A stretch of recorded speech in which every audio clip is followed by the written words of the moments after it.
going to my grandma's house. Shut in, shut up, cover your mouth.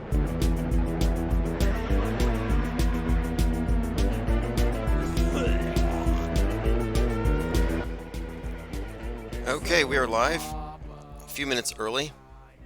This is Chief Crow, C1984. It's 3/6/2024, just before 8 p.m. Mountain Time.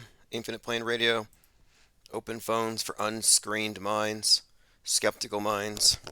Closed minds are welcome to call. We are studying them. We're making a study of the massified mind. The complacent Truman, the NPC, very interested in all kinds. Takes really a lot of different perspectives to get a big picture of how this thing all works. By the way, breaking, German man investigated after taking 217 vaccines against C19 in a 2-year period. Police decided not to charge the man. What are they going to charge him with? Being too healthy? Being too immune? But I just want to throw that in the face of all the antis out there. You know who you are. By your logic, he should be dead 217 times over. But he's just fine. The main topic tonight, and I kind of hinted at this in the title of the live stream, which is Me Too at Bohemian Grift. The Bohemian Grove thing is way overstated. It was never a human sacrifice. It's a big family event. I'm not saying there's not crazy rumors there, but based on what we've seen, Jones really hyped it up. He probably had designated parking. Kid Rock was just there with his guitar. There's really not a lot there. Alex Jones claimed somebody whistled at him and his buddy's posterior got pinched. It was probably Alex. But my point is, I think it's all hype. I don't think they're actually going over there and doing anything other than this ritual cremation of care. But if you look at it, Moloch is a bull, not an owl. And the cremation of care is about dole care. Dole care is this man that they're burning every summer, and it means that they're getting rid of their issues, their cares, their responsibilities for a period of time at their summer camp. Not all that different from the Burning Man they do here in Santa Fe, Old Man Gloom. Diana South says, I remember AJ hyperventilating when at Bohemian Grove. Yeah, I think he had to climb up a hill. I think he was just breathing heavy. After his stint as Hicks, he got a little lazy. But he's back in shape, ready to run up that hill again for the next post-election attempt at a coup. Joined by Diana South, Austin 108, Let's Go, Frank Murr, Holly Weird, P Trippa 103. Okay, now Me Too at Bohemian Grove. This is a reference to another MMA character, a professional boxer. It's always these paragons of toxic masculinity that are charged with disseminating right-wing talking points and memes in the conspiracy realm. And I think they use a lot of comedians because they're entertaining, and they want to make this alt media entertaining. Because it's not skeptical media. Alt media is a subset of mainstream media. So these popular comedians who get in front of popular conspiracy theories, they're not really like outsiders or speaking truth to power. No, they're repackaging mainstream light for your consumption. But I've also noticed that there's this big trend among fighters to also be carrying these types of ideas. And again, I think it's because they want to make sure they're conflating or connecting and maintaining a connection between toxic masculinity and anti-mainstream media. Because mainstream media is for the massified simp.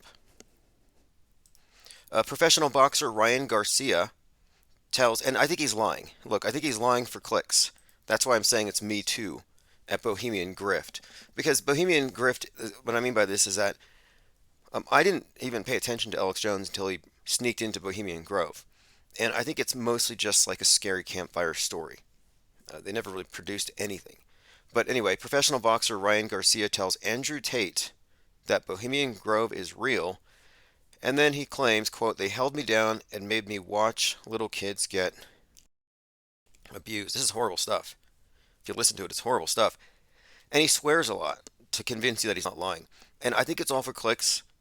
He's talking to Andrew Tate, very questionable character. I mean, Andrew Tate would have been one of the um, members of the club, I imagine. Maybe even holding down Ryan Garcia.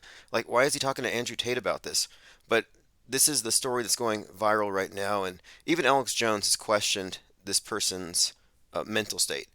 Liz Crocken posted, professional boxer Ryan Garcia tells Andrew Tate in an X Spaces that he was held down, tied up, and forced to watch the rape of children in the woods. This is like back to early days of Q and Pizzagate. He said the higher elites are behind this. He has proof, including video evidence, that Bohemian Grove is real. Yet no one's disputing that it's real. And then he claims that they raped him there when he was 2. Just sounds like satanic panic type stuff, which goes viral quick. Then this is also following Garcia releasing a video claiming his Instagram account was hacked, his cards were locked, and he said something about how if he dies, it wasn't him. So what we're looking at here is some hype. I'll go ahead and play a short clip so you can kind of hear what sounds like a little bit of hysteria. Bro, you already know who they are, bro. You know the path Andrew, you're going down is dangerous, my friend. I don't give a fuck. I don't give a fuck. They can't touch me. I'm a god. Well, that's The guy claiming to be a god, talking to Andrew Tate, is basically saying he's not worried about it. I question what this is. Sounds like a bunch of hype. Alex Jones comments about it here. Here he's actually talking to Joe Rogan about his experience with it. So I'm sitting there during the ritual, and I'm like, hey, this is pretty cool. And the dude goes, shut up, I'll kill you. And they're all taking it very seriously. And they were... Nobody grunted at Alex Jones, shut up, we're going to kill you. Like, it literally looks like some big summer camp thing with fireworks. It's not as dark as they make it to be. It's just so much hype. Like that Eyes Wide Shut. That's hype. The people with the masks. Most boring orgy you could ever imagine. It's just these people standing around, these weird old guys. It's just like everyone's covered in dust. All right, let's see what we have here. Joined by Dua Simpera says, hi all, on the road today, so we'll have to settle for just listening in. Awesome. Joined by Thirst for Truth. Dinah South says, Liz Cronkin is a huge... Oh yeah, she drinks the Kool-Aid. Hits the Q-pipe. High on hopium. Oh, by the way, the band Ministry just released an album a couple days ago called Hopium for the Masses. And it has a song about January 6th in which Donald Trump Jr. is saying, you can be a zero or you can be a hero, before he sends the people up the hill. But yeah, if you want to listen to Donald Trump Jr. in a heavy metal industrial band track, check out Ministry's Hopium for the Masses. The title caught my eye. I'm like, I'm pretty sure we used that title here. But yeah, Ministry, new album. You'll probably hear more of it. I think they've been on Alex Jones before, or their singer has been. But I checked out a few other tracks. I think there's another one. But it seems to be really lambasting MAGA stand, kind of like Green Day did. So they're not taking a pro-MAGA, pro-Trump angle here, like some of these others, like these MAGA rappers, who are pretty big. All right, let's continue here. Alex Jones talking about how he was threatened with death if he kept on talking through the performance. And they're all taking it very seriously. And they were taking it very serious. This hearse comes in with the body of a child. It is an effigy. They're not killing it.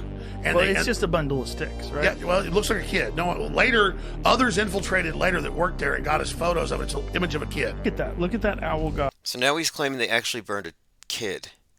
No, it's an effigy. It's like the cremation of care is not a satanic. If you read it, Midsummer's Night, kind of, a little dramatic. But again, it's very much kind of mundane. They're really overhyping this. So now this other guy comes along and he upstages Alex Jones, saying he actually saw and witnessed and was a victim in these rapes of children by these elite. And they never name anybody. Like, who did it? Who was there? But anyway, we'll move on. Oh, wait, Kid Rock. Here's Kid Rock talking about his stint at the Bohemian Grove. And I don't think he was held down. He doesn't mention being held down. So he would have been, I guess, with Andrew Tate holding people down. I mean, how does this work? One thing no one can deny is that he exposed the media. expose the media for being essentially a propaganda agent. It's not just the news. Yep.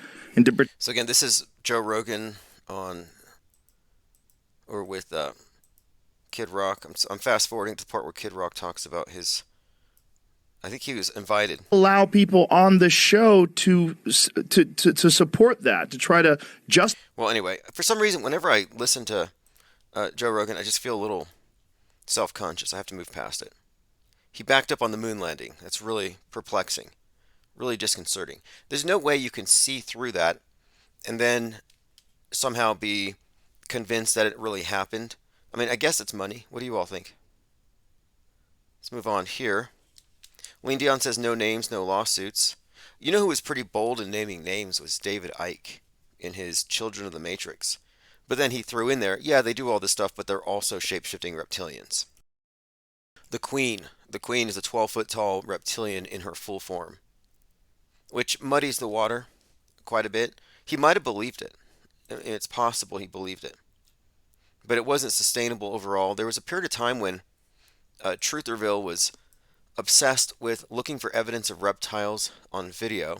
So any bit of blurriness was, oh, it's a reptilian shape-shifting on the TV screen, which didn't make any sense. But then that kind of went away.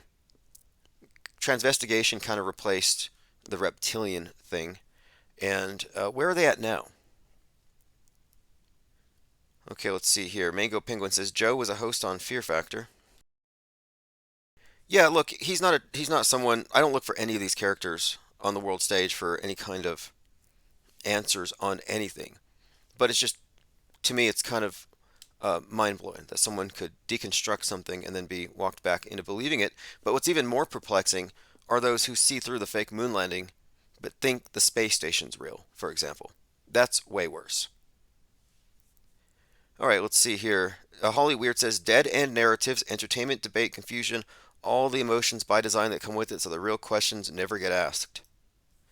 Yeah, this is what I would consider to be mostly just truth or bait. They throw it out there, the truthers gather around, and they're like, you know what? If we vote for Donald Trump, he's going to drain the swamp, expose the deep state, and symbolism will be their downfall. Q's going to save us, basically. That's what they're doing here. They're just passing out more Kool-Aid. And this individual here claims to be a witness. Is anybody going to fact check it? No. No way. But I think a lot of people in the comments anyway seem to think he's in all likelihood suffering from some kind of a delusion. Here's Trump, and this is not AI generated. You saw those AI generated viral pictures of Trump where his followers are putting Trump with just like random black people and then sharing them around as though it's going to somehow help his prospects. Just, deep faked political ads on the cheap. But this one's kind of interesting. This is not an AI, as fake as it looks. That is Trump back there with the number 45 ominously on the side of his head. But he's back there dancing behind a woman in a very short skirt who is down low near the floor. And the caption says, Trump dancing at Laura Trump's dog charity event. Like that sounds like an AI prompt. Like you go into Midjourney and you say, yeah, I want Trump dancing at Laura Trump's dog charity event, and this is what it would give you. And it looks unreal, but this is real. Just pointing it out, this actually happened. Okay, moving on here. We'll continue to look into that. And here's another example of how hopium works, cognitive bias. So Zonkt Anon saw this video of Hillary Clinton. And now, the word on Truther Street, or on Q Street, is that Hillary Clinton was executed about 5 years ago. And then they had a clone, and she got unruly. They executed her. And here they have an actress by the name of Zerlina. So here's what happened. This is what happened, and then I'll tell you the truth. What happened is Hillary Clinton was having a conversation on this TV interview, Sirius XM's Mornings with Zerlina. But in the conversation, she said something about Zerlina, and Zonkt Anon was certain that she was talking about her real name. So he says, oopsie, fake Hillary called herself by her own real name, Zerlina. Listen at the 3-second mark. They're losing control. So the QAnoners thought, okay, Hillary Clinton's body double just gave away the game, and her name is Zerlina. Well, no, if you took 5 seconds to listen to the interview, you would know the host is Zerlina. Let me play it, and then you'll see how they got confused. And, somebody the other day said to me, Zerlina, well, but Somebody said to me, Zerlina.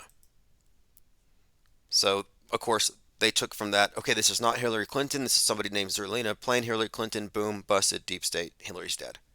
Sorry, we have additional context here. Mornings with Zerlina Wilkins. And, somebody the other day said to me, Zerlina, well, but, Joe Biden's old. I said, you know what? Joe Biden is old. All right, so there you have it. Just another massive Twitter account connected to Qism that gets a lot of traction, tens of thousands of followers, no fact checking. And after something like this, you think he's going to delete it? No. They never go back. And it's because they're doing this for clicks. It's engagement farming. It's clickbait. Yeah, boom, spelled with 2 Q's, BQQM. I'm really hoping that maybe they finally do kick down our doors and take the Q's and the question marks off our keyboards. Like at this point, I won't mind. I'm getting really tired of these big, gigantic Q channels. And they're dominant on X. So for some reason, they get all the traction. So if you think it's not a big deal or Q is just a fringe, no, it's mainstream MAGAville. They're all on this level here. And they're all just waiting. In fact, you got to hear, we'll get to this next. Nick Fuentes is talking about how they're ready to die for Trump. And he said that Trump is hot. And that when he gets old, he doesn't want to be a boring cracker like McCain. But he wants to be hot like Trump. So we'll play that in a minute here. Ryan Garcia raises concerns as the boxing star alleged he was raped by a family member as a child and witnessed human trafficking in another rant after a disturbing video in which he claimed he was dead. So if you've never heard of Ryan Garcia, now you have. And now you're probably going to pay to watch him fight. His ex-wife on Instagram said, "If my followers are believers, pray for Ryan. We're not in contact. He may seem fine, but he's not. He's being heavily oppressed. This is not a troll. I'm concerned, and so is his family. We're not part of this, but this is real." In all caps, pray for him. So this is real.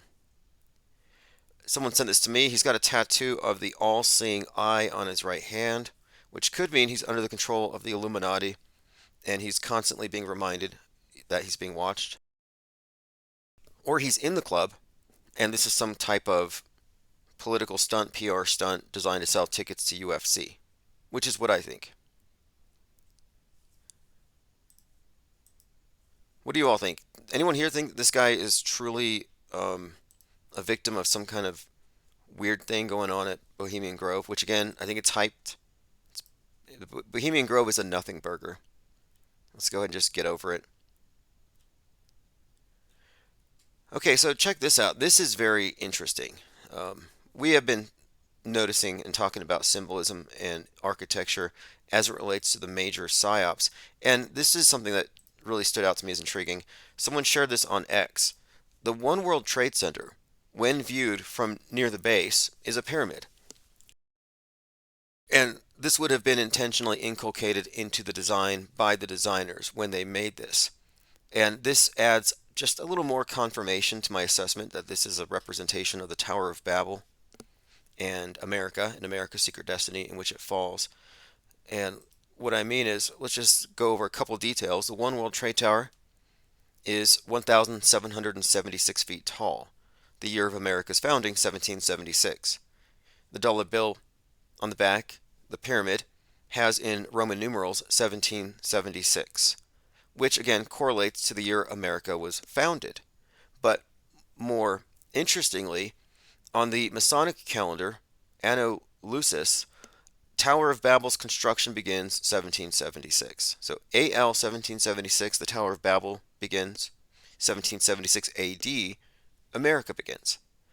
But this is a correlation between America and Babylon and its secret destiny. When you compare the two calendars, AD is 4,000 years behind AL.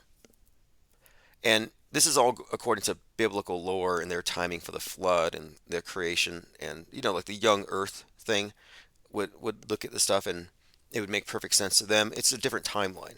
But my point of it is, in 1776 AD, it would have been 5776 AL, which adds another connection because the Great Pyramid in Giza is 5,776 inches.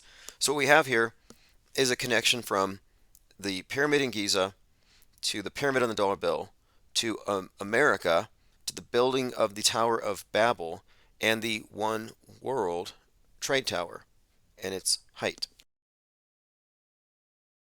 But the final piece of this is that from the base, the One World Trade Tower quite literally looks like a pyramid.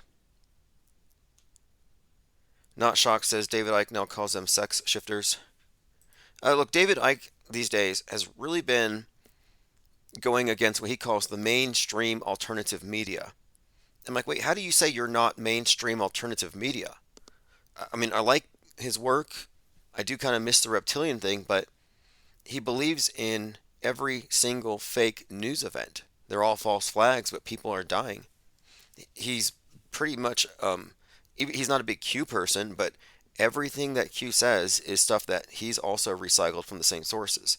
There's no way he's an alternative in any sense, except he's kind of the new age branch of mainstream alternative.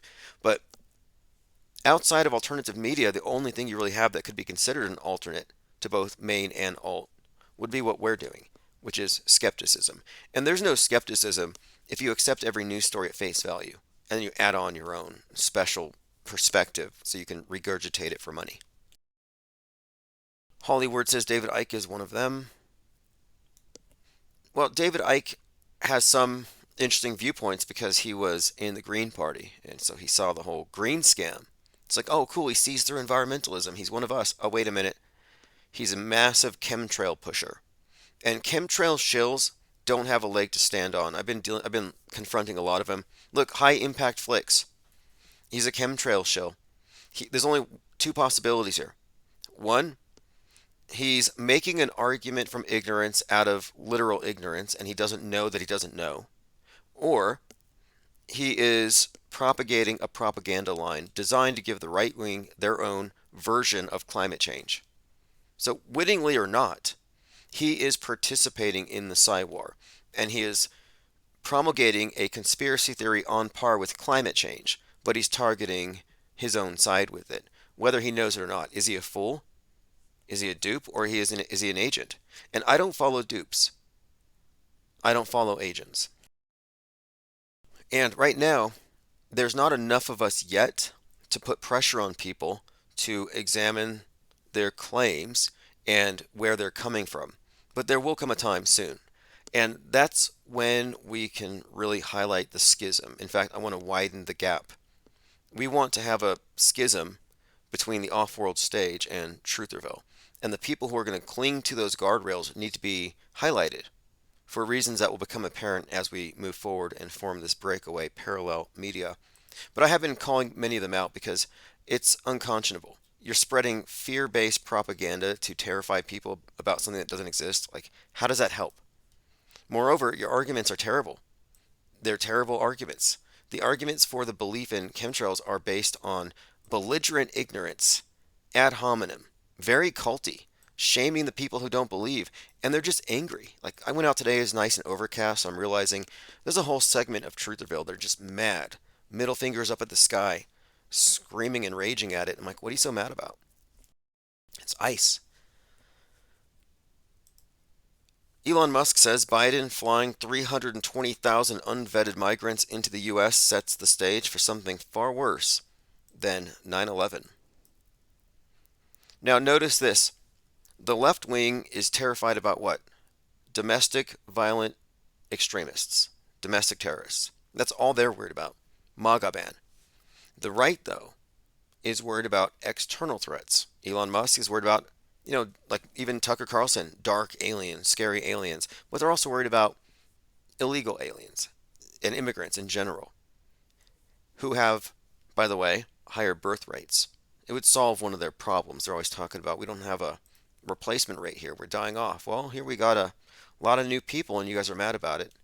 But my point of it is, why is it that the left thinks that domestic terrorists are the thing to be afraid of, and the right believes it's the external, the immigrants who represent a threat?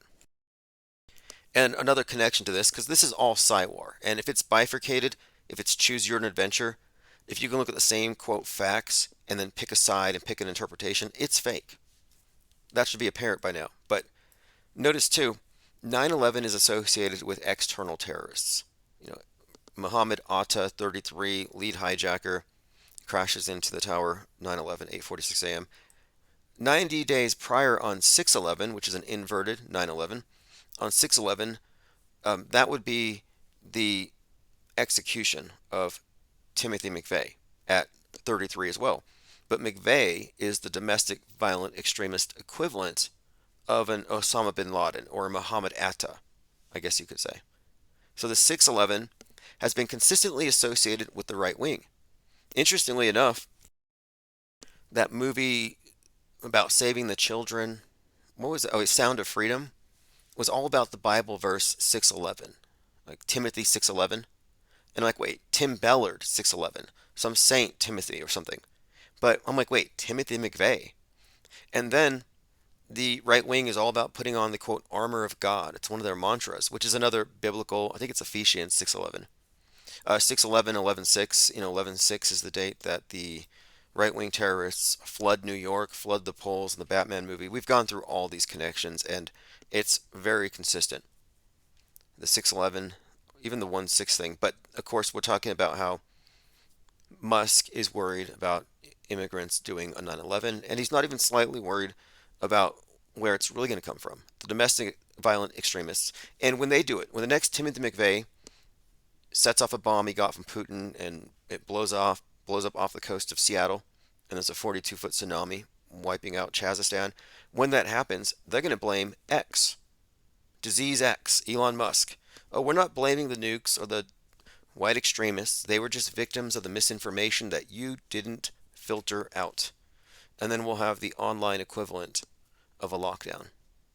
All by design, because Musk is a fall guy for free speech.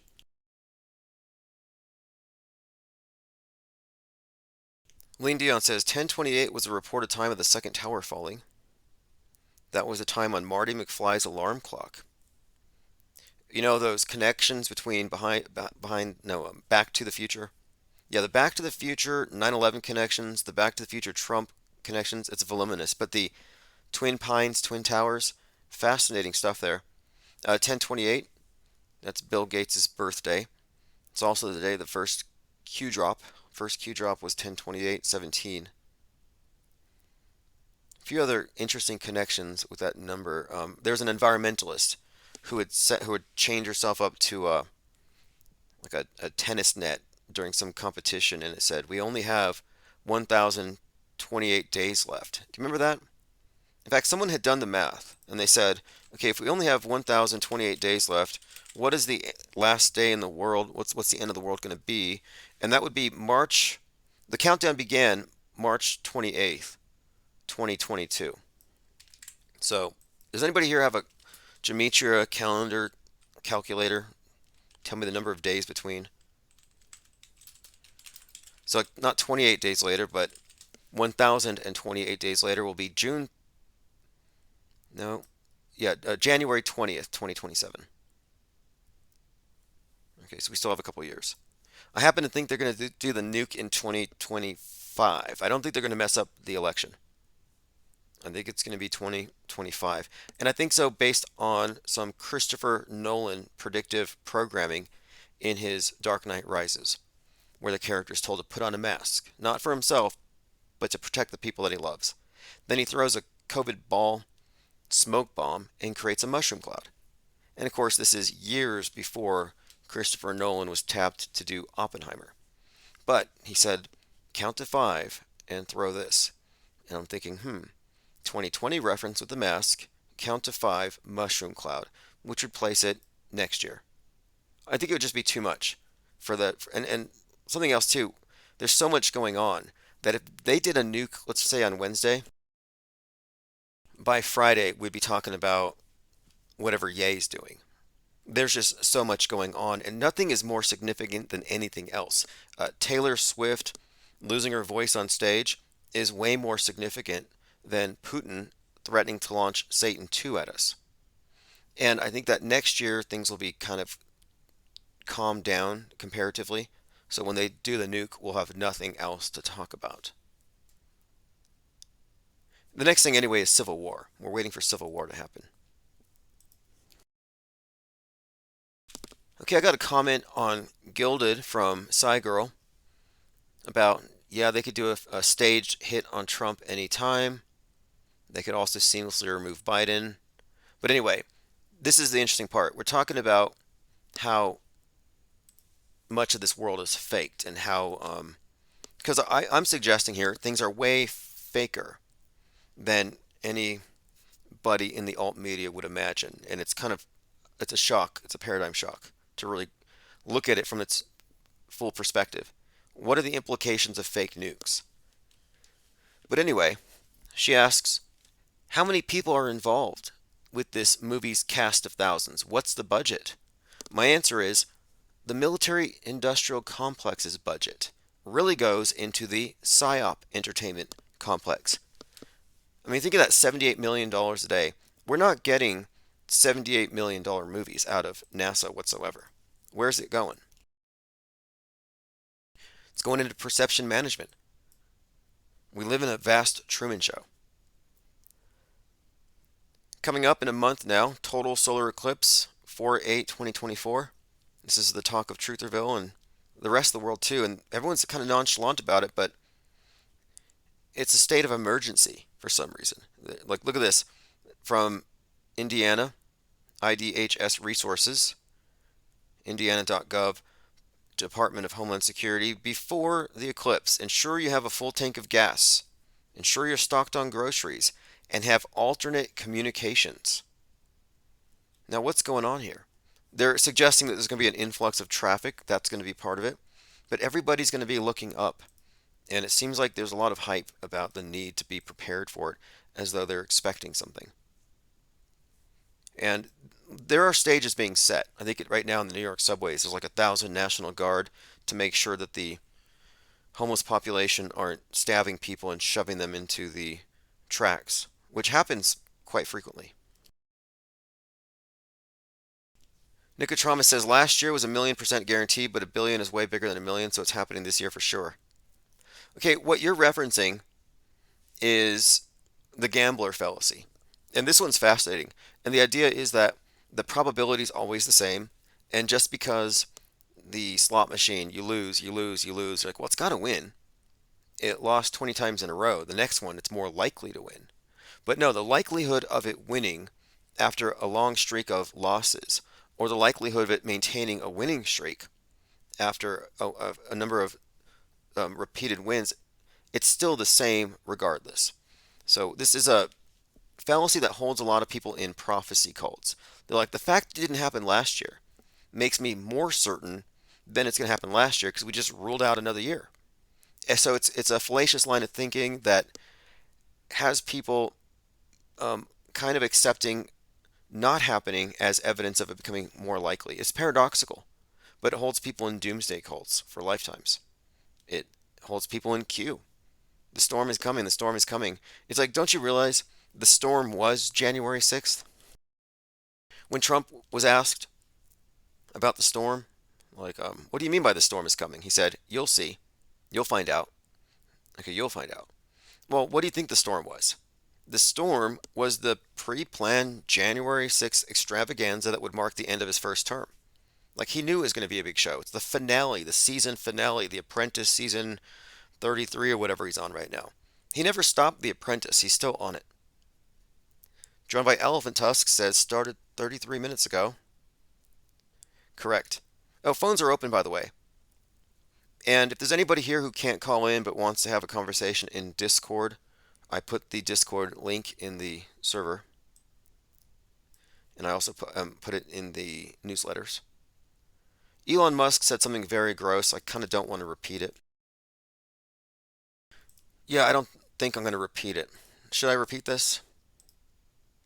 60 Minutes had said something kind of attacking him, and his response to 60 Minutes was, being attacked by 60 Minutes is like something really gross. Not going to read it. Let's move on to something a little more sane. Sorry, I mean, Pope Elon gets way too much air. Like, he gets way too much oxygen. He should go to Mars. Okay, Eric Bliss 23 posted this on Twitter. A few of these objects literally change direction mid-flight. One, especially at the 3-minute mark, comes in the top left, moving downward parallel with the lens, and then changes 3 vectors and travels away from the camera perpendicular to the lens. Not sure what can do that in space. Yeah, that last SpaceX launch, they sent something up there, it docked with the space station, and there were all kinds of bubbles just spewing out of it. And glurfs, they see nothing wrong with that. They're like, oh, it's space dust. So what Eric Bliss is saying here, space dust, rocket gunk, ice chips, bubbles, it doesn't matter. At this juncture, nothing should deviate from its original trajectory unless the object itself has a power source on it or something is physically affecting the object and forcing it to change vectors. And these things, again, look like bubbles. It looks like it. But what he says is this. At this juncture, it looks like they're doing it on purpose, changing directions in space, unless they're not telling us, and all those physics classes were a sham, but something ain't right with the video recording anymore. Does anybody here think that NASA is trying to let us know that they're faking it? Because I don't think so. I think they have been bad at it for so long, and they just never really had to raise their standards because they never had any real criticism until recently. Now, we're talking about, oftentimes here, about worldview and the Truman Show-like reality that people live in. And I've been looking at various philosophical schools of thought to see who else has come across this. Who else has realized that we live in a simulation?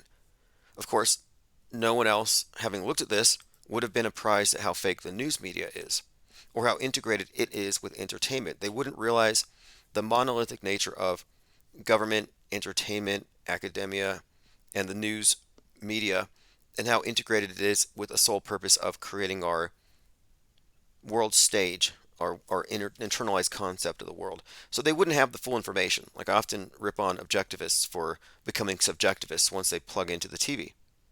But anyway, I was looking up this term hyperstition, which is a portmanteau of superstition and hyper, to describe something that is equipoised between fiction and technology. A hyperstition is a positive feedback circuit, including culture as a component. So it's just describing how fiction or how a simulation could become, through self-fulfilling prophecy, a real condition in a way, at least real to the people who are a part of it. And this is from a Wikipedia article on hyperstition. Social realities that constitute consensus reality are constantly produced and reproduced, changing through the extended use of signs and symbols, which contribute to the creation of a greater hyper reality.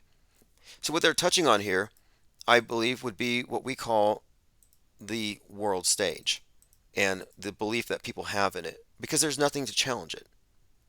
But it goes on. Hyperreality is a concept from post-structuralism that refers to the process of the evolution of notions of reality. And this is the part that I think pertains to right now, and why I call this a Truman Show-like reality. A state of confusion between signs and symbols invented to stand in for reality and direct perceptions. Hyperreality is a condition because of the compression of perceptions in reality and culture and media. What is regarded as real and what is understood as fiction are blended seamlessly. There is no longer any clear distinction where one ends and the other begins. So a perfect example of this is how the fiction of outer space has been added, attached onto the reality of the world below. The hard sciences at some point become infused with movie magic. One replaces the other. So I'm not saying that NASA isn't really doing science, they aren't real pilots, they aren't doing real rocketry. However, there's a point where it enters this augmented reality, and it's seamlessly blended with the fiction. And I think this was largely the message behind a lot of Kubrick's work about the merging of the movie and the real world. And it becomes sort of a self-reinforcing echo chamber, this closed system, and there's no way out of it. There's no outside perspective. It's just a big, massive echo chamber. All right, moving on. World stage hyperstitions. I guess I came across this because someone said that, these psyops are constantly going on, but what about those of us who don't pay attention, who aren't affected by it?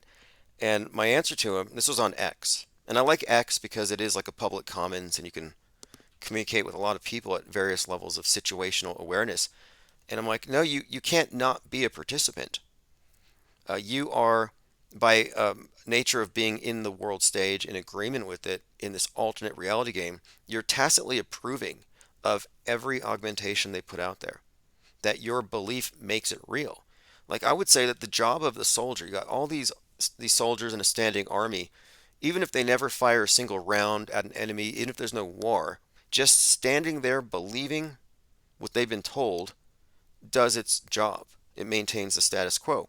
They need a lot of people who believe in weapons of mass destruction, who are ready to fight the weapons of mass destruction. They need this because, again, it's like this hyperstition concept where they merge fiction and reality through the power of belief. And the more our society becomes a massive echo chamber and they remove any sort of real critics, I think the less likely that anybody's going to ever have any kind of questions from outside the box. Like we're really asking some out of the box questions. And when I mentioned that nukes are fake, yeah, it's kind of funny in a way, but it's actually kind of a serious proposition if you really follow it through. But the people who accept it tacitly, who believe that we're one button push away from everybody dying, never quite arrive at that. They never quite follow it through. Like, if fake, then what? If they fake the moon landing, then what?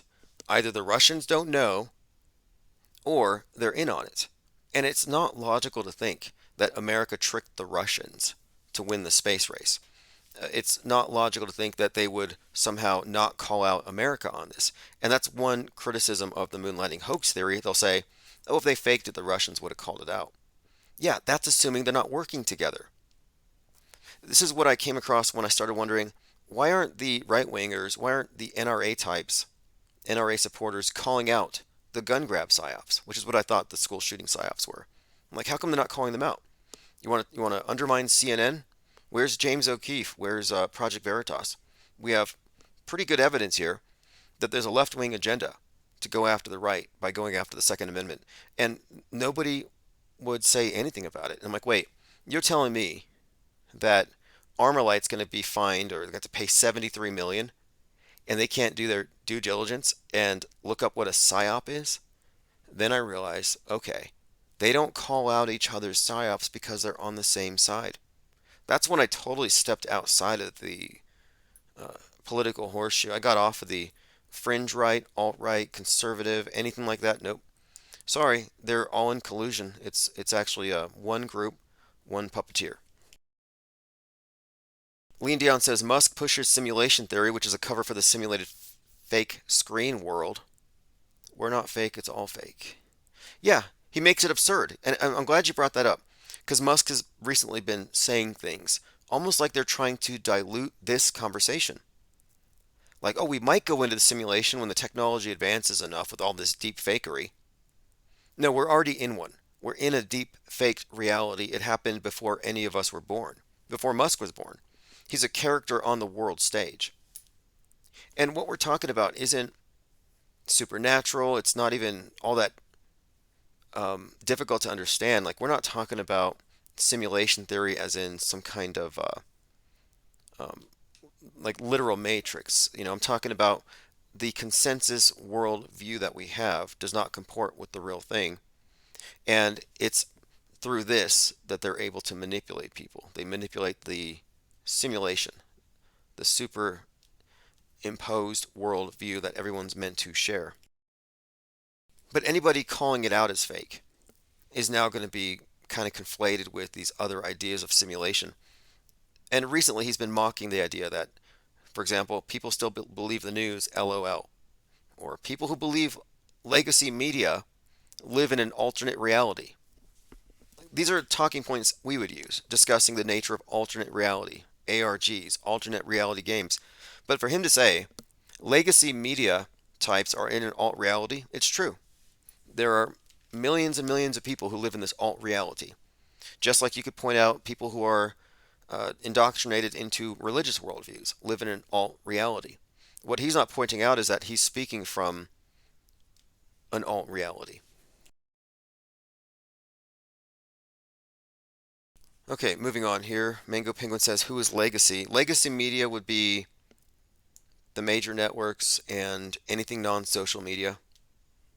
And it's kind of a pointless term because media has always been centralized and controlled, and we have the illusion of it being fragmented, but it's just an illusion. Alt media is an echo chamber, and all the talking heads say the same things, but they have more credibility because they're at street level with you. This is just classic, co-opting of what would be the people's media. And this is what they've done. This is why they have comedians and professional athletes. They get these celebrities to get behind trutherisms because they don't want this to be representative of an actual rebellion or rejection or intellectual revolt against the mainstream media, which is essentially the state church at this point. There's no principled rebellion against it because there's nothing outside of it. They have co-opted any outside thought. We talk a lot about these various orthodoxies, and the reason I mention stuff like even chemtrails is that these are like gateway drugs.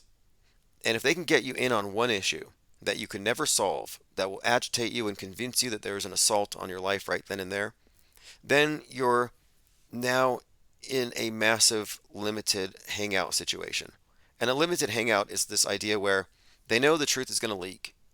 So they leak a little bit so they can control who gets that information and they can taint it appropriately. And I just think that the alt media consists of mostly limited hangouts. So they really dole out stuff. They breadcrumb, but they never, like this thing with Bohemian Grove. We just got the lowdown on what happens at Bohemian Grove. Nothing's going to come of it. There's not going to be a video. But it draws a lot of people in, and they're likely going to line up behind the MAGAs at the voting booth. A24 Civil War movie provokes timing debate amid some fearing an actual civil war. This is from HollywoodReporter.com. The Alex Garland film is sparking discussion about its release during a contentious election year. The idea of civil war actually keeps me up at night. The bulk of the reactions to Civil War seem to be coming from the left side of the spectrum, and their take is, this film is uncomfortably timing, and it will become MAGA fantasy fuel. So the right has been looking at this from a very conspiratorial angle. For them, it's predictive programming, and it's probably a continuation of Leave the World Behind, produced by the Obamas, which that movie is a perfect example of both predictive programming and concurrent programming. It has both, and it's ongoing. And there have been many mass media, like actual popular media stories about how, look, people are comparing these AT&T blackouts to Leave the World Behind. It's constantly being referenced. And why? Because they made this movie your frame of reference on purpose, so they can steer your interpretation of future events. That's how predictive programming works. And we're living through it right now. We're watching it. Just like post 9/11, everybody compared it to Independence Day, ID4 by Roland Emmerich, The Falling Buildings. It's just like Independence Day. Well, now it's just like Leave the World Behind. But the right is looking at Civil War as something like that, a follow-up. But the left is worried that this is going to be MAGA fantasy fuel. So one reader on a subreddit, and again, Reddit is where lefties go to get radicalized, and Discord and Telegram is where righties go. Quote, the idea of another American Civil War happening today keeps me up at night. This is a movie I want to keep far away from. Even if it's based on a political scenario far removed from our own, I don't want to entertain the notion of something so horrible. Another one said, there are other Timothy McVeighs out there. We were just talking about him. There are other McVeighs out there who'd be like, this movie is exactly what this country needs. The danger is that right-wing groups are not known for media literacy or nuance. And a psychotic gang of rednecks committing terrorism to own the libs might be obvious criticism to us, but it might be interpreted as a role model for MAGA groups if it's not portrayed carefully. So they're worried that this is going to get MAGA motivated. Someone else here says, I know a ton of people who don't want to see it because it's uncomfortable to watch a movie that we might be living in 4 or 5 years. It's political porn, using political tensions going on as a crutch to get people emotionally invested. Now that would describe every single mainstream media story. Political porn using political tensions to get people emotionally invested. And the mass media is an emotional abuser. Moths in space. Okay, we were talking about bubbles in space. Moths have made a comeback, and this is not the first time. We've seen moths, we've seen flies, but the latest fake X launch, timestamp 13 minutes and 20 seconds. Can a glurf please explain this? Do we have any glurfs in the house? We're looking at a moth. This is during the launch. So you know this rocket part. This is like a Disney ride. They do have a camera on a model rocket in a warehouse somewhere with a green screen behind it. But it's all special effects. This is the thing that we saw the mouse on. We've seen other things as well. The other day we were talking about the space squid. Lean Diaz says military-aged MAGAs. Yeah, they're worried about military-aged MAGAs. But notice they're not worried about immigrants. They're worried about Americans. The left is scared of Americans. And the right is scared of immigrants. How does that work? It's a bifurcated sidewar split down the middle. And this is the point of it. I keep mentioning the split. And it has to do with, I believe, collective schizophrenia. That when you make a deal with the devil, that is the mainstream media, when you say you are an authority over my mind, over my perceptions, that I'm going to take your screen at face value, the instant you step in that box, with every single story you take in, you're actually being split. You're having to choose a side, or you're unconsciously choosing a side, or you've already been categorized so everything's going to feed you into that side. But it divides you from the very beginning, in addition to divorcing you from objectivity itself. Objectivity is a hate crime these days. Reality is now fluid. And this is also by design. We're all in various competing belief systems, and they're all mutually exclusive. You couldn't believe two of them at the same time, but they can all coexist. We can all coexist like that bumper sticker. And all the different religions can coexist because they have been replaced by a new one that nobody knows is a religion. All this conspiratorial talk about the one world order religion's coming, it's already here. It's your MSM. Space is your heaven. And heaven's got moths, as you can see on the screen here. Pancho says, what if you choose not to decide? Pancho Lefty says, what if you choose not to decide? See, that's kind of like the Mandela effect. Jiff or Jiffy. They don't give you the option, I don't remember. With the mass media, it's the same thing. You're not supposed to choose not to decide. Choosing not to decide is the definition of skepticism, which means suspension of judgment. I don't have enough information to take a side. That's my position on everything. So I don't make a decision. I'm like, I'm not choosing. I'm going to withhold judgment until I have enough information. And if that leaves me as a non-believer, as an agnostic with a ton of question marks, I'm fine with that. My curiosity is intact. They didn't shut it down with false explanations and lies. When I see lies, I don't cover up for those lies. Those lies, in fact, pique my curiosity. Okay, moving on here. Yep. German man vaccinated 217 times had no side effects. No medical symptoms. He's probably got track marks like a lot of these vax junkies. But yeah, no negative symptoms. So good for him. He's just ultra healthy now. He can have as much undercooked bat soup as he wants. Now, I'm wondering, why would you do this? I mean, if you're getting paid, I can understand it, or if you're getting Big Macs. Commenters are saying he must have been an alien from another planet, or the food is RNA. So many people here just don't believe it. Now, that's what I call the power of marketing. How many people who tried this didn't make it? Likely not true. Sounds like propaganda. It's a psyop, never happened. Of course, choose what you want to believe, of course. If you're an anti, doubt the story. If you're a pro, you'll probably believe it's true. All right, moving on here. We're going through my minds.com/infinite plane society.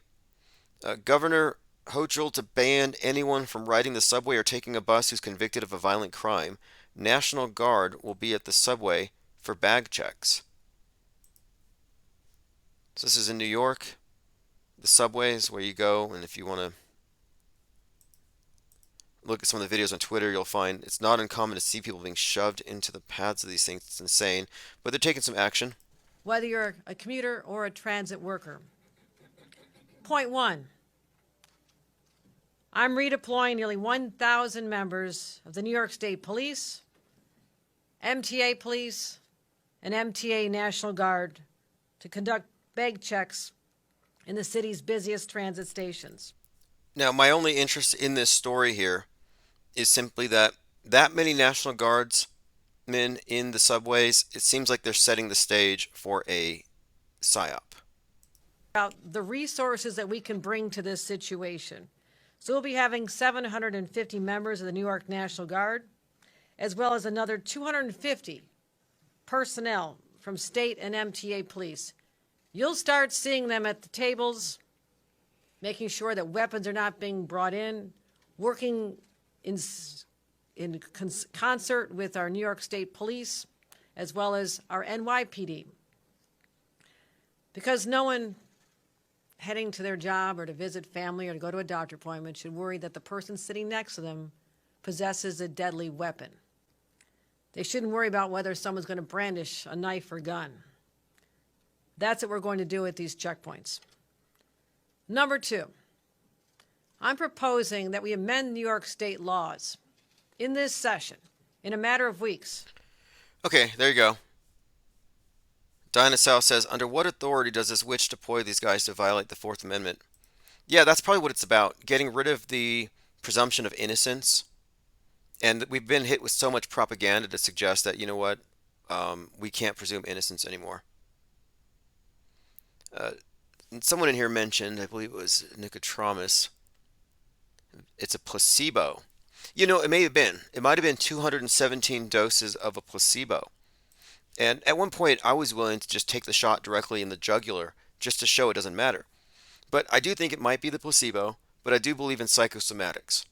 And I'm pretty sure that if an anti were to have taken that many, they would have died. Probably before the first needle even went through their skin all the way. They would die from shock and fear. And if the placebo and if psychosomatics play a role, then what is the role of the truther if they're spreading fear about something innocuous? They are the ones killing people. If there are any negative side effects, if people are dying because of it, guess who's at fault here? The antis. Because you put it out there. You put it in their heads, and they got placeboed to death. So that's what you get for taking a side in the mind war. You end up carrying water, for the MSM. You have blood on your hands. Isabel Ann says they're letting it get bad to justify cameras on all trains in stations. Well, you know where they didn't have a camera? They didn't have a camera in the subway train where Frank James fired 33 rounds. And that was right around this time of year in 2022. IFEPA73 says papers, please. Yeah, shouldn't they just have the TSA there? Like, why do you need National Guard with guns? Just bring the TSA. But they're also worried about violent people. Like how do they know if you have a history of violence? And maybe you just haven't been caught yet. G33 says, I get my fourth violated every day on the way to work, into work, on the way out, had issues with it before, and they laugh at the fourth. Yeah, I think this is one of the side effects of these news stories, these news events where something bad happened, lots of people died. This is who did it, this is why, here's the manifesto, let's arrest him, he's going to get the death penalty. Case closed. The media was the judge, jury, and executioner. It's the lynch mob media. And that mentality, and the public goes along with it. That guy's guilty, this one's innocent. No, we're all innocent until proven guilty, beyond any shadow of a doubt in a court of law. But apparently, no, we're all guilty, we're all super spreaders, carbon super spreaders, violence super spreaders, and virus super spreaders, until proven otherwise. But I think they get people to acquiesce to this through constant barrages of propaganda to make them feel insecure. And it works. Okay, let's listen to Nick Fuentes talking about how Trump is effing hot and Hitler-esque, and how he wants to die for the personhood of Donald Trump, and he doesn't want to be a stale old cracker like McCain, but he wants to be a hottie like Trump. Trump is, he's like 80 years old almost, but he looks fucking hot. All these other 80-year-old guys, all these other 80-year-old white guys look like this. Have you ever realized, a lot of people make fun of Trump for his look, but John McCain was like the same age, and he looked like a dork. Like, this is what John McCain, you know, this is what John McCain looked like in his 70s, or I don't know how old he was in this picture. And then you look at Trump. Now, this is a virgin speaking, an incel, who wants to lower the age of consent and turn teenage girls into baby incubators for the white nationalist state. And he's going through the various photos of Donald Trump and how he looks like Mussolini, he looks like a tough guy, he looks like Hitler, etc., just gushing. And Trump just looks like a beast. So people say, oh, you're orange, your hair's stupid. He looks fucking awesome. He looks hot. So you could either... Second time he called him hot and he called him a beast. Now, that's interesting. I mean, Trump might be the beast in a sense. I mean, there's the people who think he's like kind of anti-Christy. He does have a Biff Tannen vibe about him at times. Okay, let's play one more clip here. This is, again, Nick Fuentes, America First. He had dinner with Trump and Ye when he was Ye's campaign manager. So he's not a nobody. Nick Fuentes is pretty up there near the head of the MAGA snake. He's right up there with all the top ideologues like Charlie Kirk from Turning Point USA and others. Friends with Ollie Alexander. Time traveler. The American Oracle is what he calls himself. And likely sex offender. Here's the part where he says, if Donald Trump gives the order, we will follow it. We will die for the personhood of Donald Trump. And what does that mean, die for the personhood of Donald Trump? If Trump gives the order, we will follow. We have a willingness to, quote, die for the personhood. Okay, I can't handle anymore Nick Fuentes actually talking, so we'll move on. Marjorie Cameron is asked about Jewish space lasers and had a negative reaction. Talk about Jewish space lasers, and really, why don't you fuck off? How about that? Thanks. Thank you very much. All right. She doesn't want to talk about it. You know, she was pretty happy to talk about Q back in the day and how Q's a patriot, but now you ask her about Jewish space lasers, and she blows up. Breaking, 1,000 National Guard deployed across all New York City subway stations. 1,000 members have been deployed following the governor's announcement this week. G33 says, Aldous Huxley said, we will lovingly embrace our servitude. You know, absolutely. And the movie Leave the World Behind did have an allusion to the Huxleys. It mentioned the Huxleys. And I often reference the raft. You know, when penguins flock together, or they pile up together on the water, they form what's called a raft. And we live today, this is the age of Aquarius, the age of the information age. And the information is being dumped. But it's an info war. And it's meant to confuse, to discombobulate, and to move us into a realm of subjectivity so we can be controlled by those who have their feet firmly planted in objective reality. And What I have been describing here is what Huxley mentioned as being the sea of irrelevance that would flood the zone and make everything equal with everything else. Putin's about to nuke us. Taylor Swift, her voice cracked. These are stories of equal weight to the people of the world stage. The people of the tell lie vision, the people who have accepted the lie, they really don't have any kind of way to put these things into context in which one thing is more important than the other. It's just a nonstop deluge. So what we have done is we have rafted together atop this sea of irrelevance where they don't have any coherent structure in which to plug their information in. Just choose your own adventure. In our case, we do have a coherent structure. We recognize the world stage as a model, that they are making it confusing by design because that's actually part of its structure. It's meant to be contradictory. It's meant to be incoherent. It's how they keep everyone in a state of control. Visual illiteracy, the inability to tell real from fake. I mean, people's realities have been very much compromised, and it's hard to overstate it, but it's also difficult to convey it because everybody is brainwashed in the exact same way. We're in such a massive echo chamber here. Okay, someone asked NASA a question here, which is, why don't we get a live feed of anything landing on the moon? Just kind of explain why we're not getting to see these images live. The Apollo 11 landing was broadcast live. Why now don't we have the technology to see all of this live? This ain't easy. It's not easy. Space is hard, but the moon is harder. Space is hard, but the moon is harder.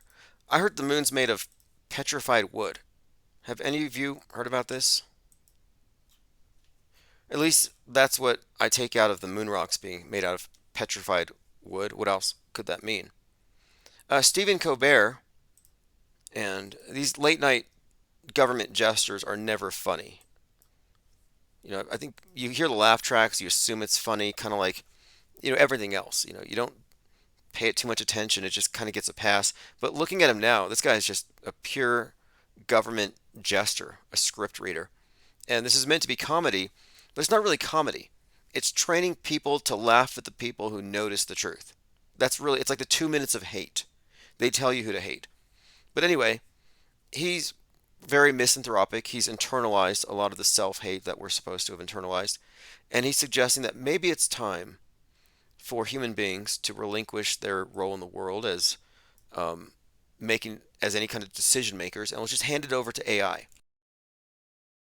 Which kind of harkens back to Savior Machine, David Bowie, 1969, about President Joe handing over control of the world to this Savior Machine that would cure hunger and war, etc. But I think we're at that point.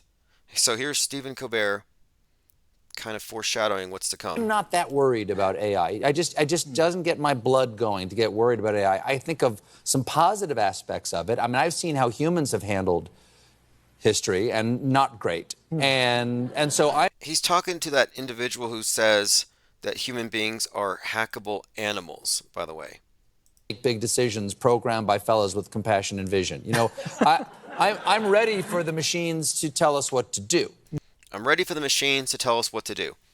Now, here's the problem with this. They're going to bring about some convincing AI bot. It'll be like Sophia, but way more convincing.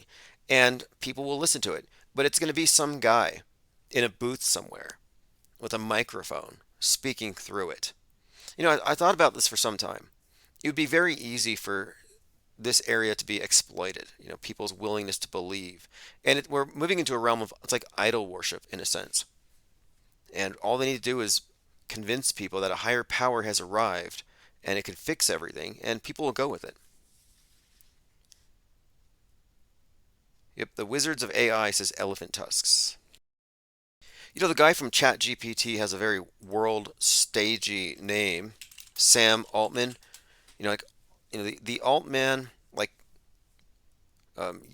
We got von Neumann from the who coined the term the singularity.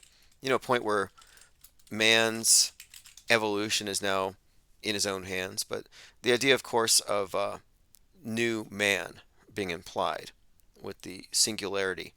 But Sam Altman, but when you look at the word, it actually is indistinguishable from AI man.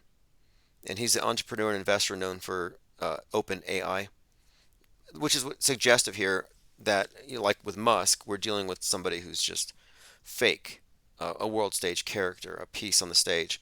But it looks like Sam AI man, or Altman, Sam AI. Okay, let's see what else we have here. Ready for the robots to take over. Oh, look, the Chinese forgot to curve the Earth. They have to fix that. And just like that, the Chinese forgot to curve the Earth.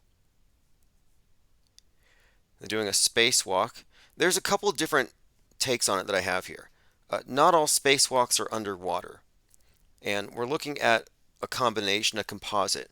There's just various aspects of it.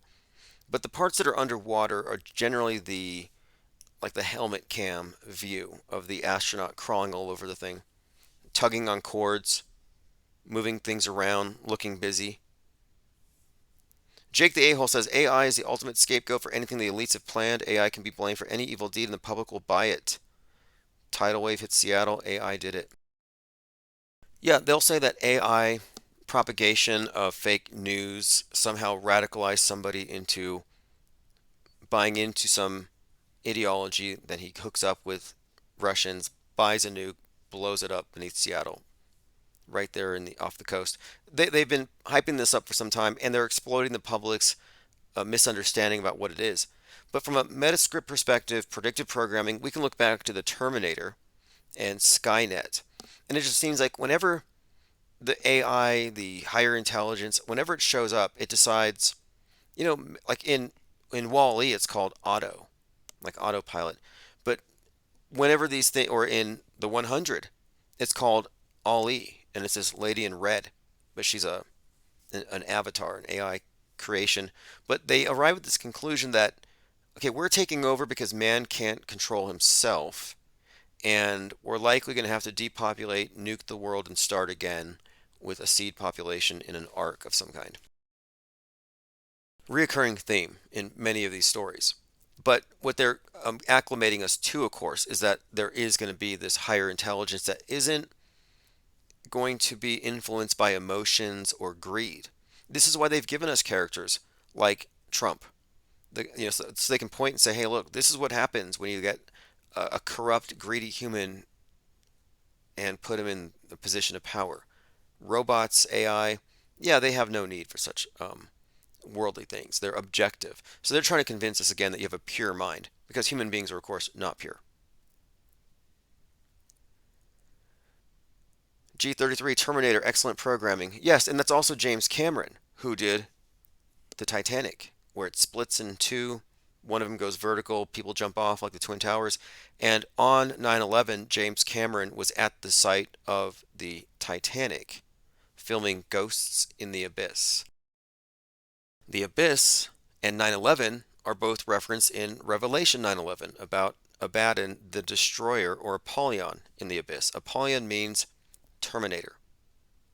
So there's a strong correlation with the sinking of the Titanic, the sinking of the Twin Towers, the nuking of America, all of it connected to this Skynet and this judgment of man, T2, Judgment Day. But Cameron is a big-time metascriptor in all of this. And the symbols and the numbers are always there. It's like, oh yeah, he made 33 dives to the Titanic. And in between, he stayed at his $33 million mansion. But the Titanic as a metaphor for the West sinking has been a reoccurring theme.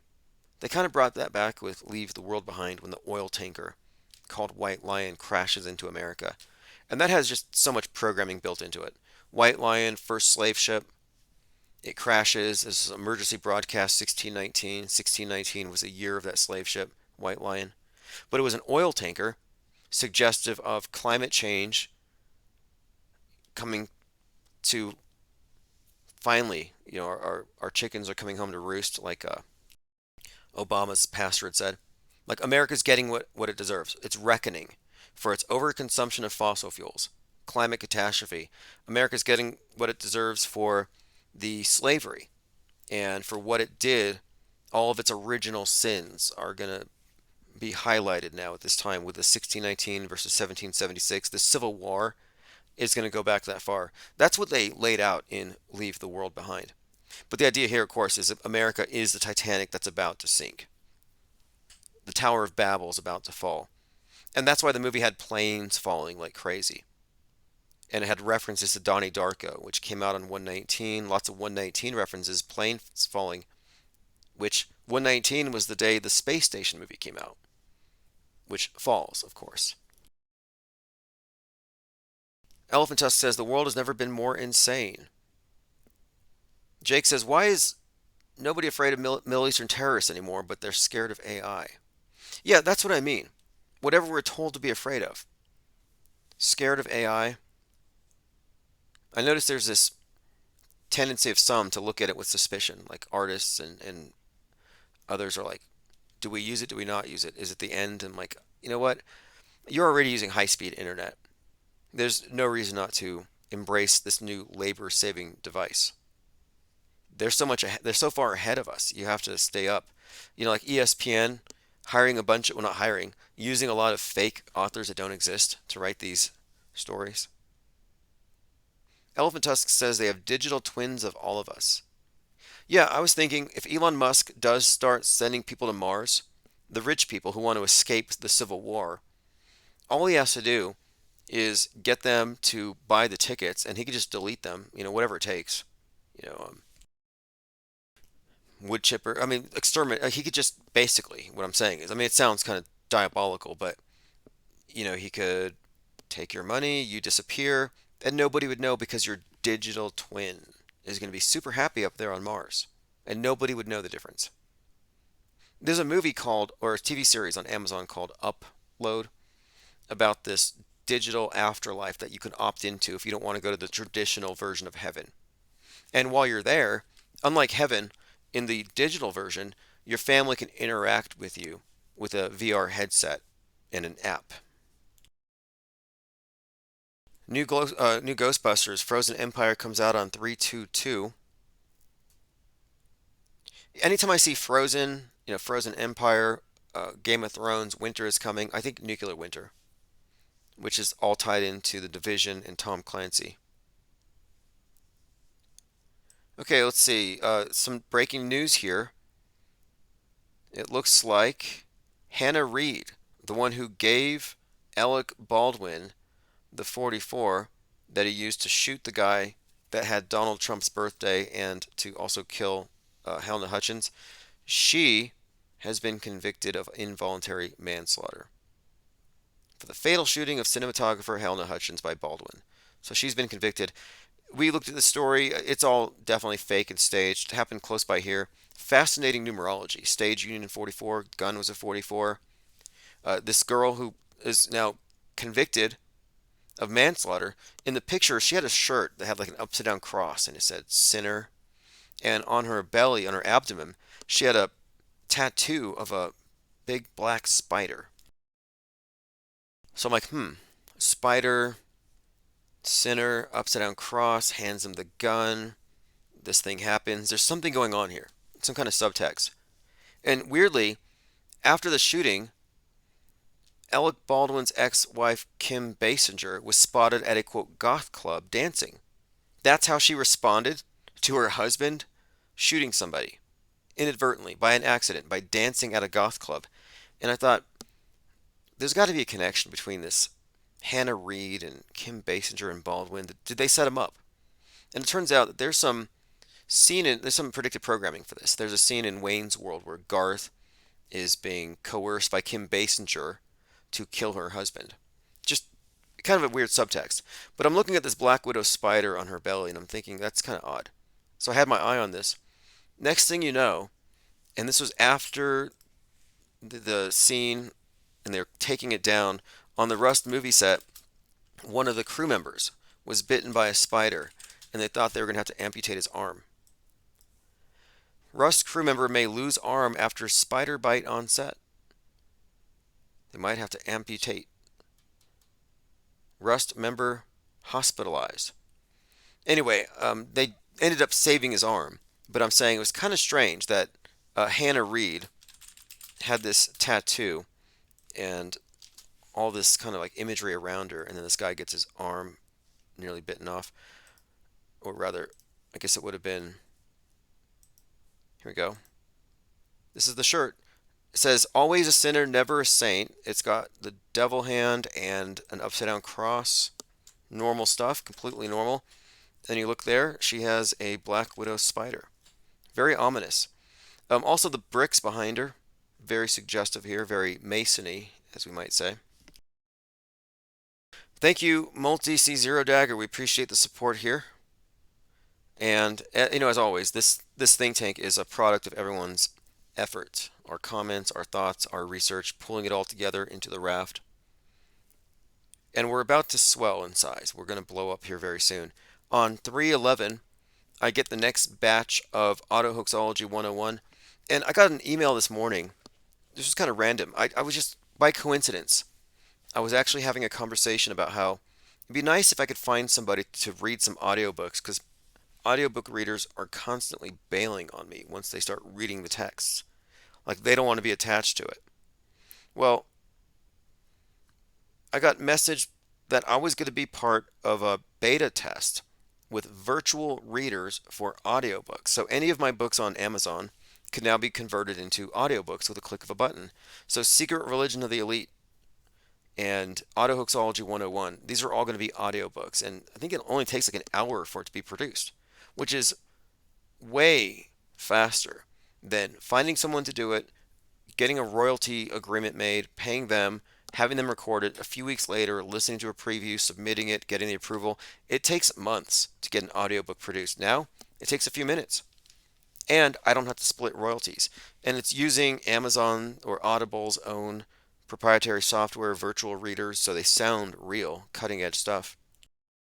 You can pick the voice, pick inflections, rate of speech. You have a lot of control over it. But I'm using this, of course, this platform, Amazon and Audible, to get Autohoaxology into the search results. We want to make sure that when that term is used, it always leads to us. It's unco-optable. And it's very toxic from their point of view. You won't get any of these mainstream alternative truthers to ever confront this because it undermines their entire business. Their entire business model is based on regurgitating mainstream lies and adding their spin. And if we say those mainstream lies are lies from the get-go and they're fake, well, then they're reacting against something fake, and they can't have that. All right, moving on. This is not deepfake. This is Putin singing Blueberry Hill. I don't know if there's any deeper meaning to this. I found my thrill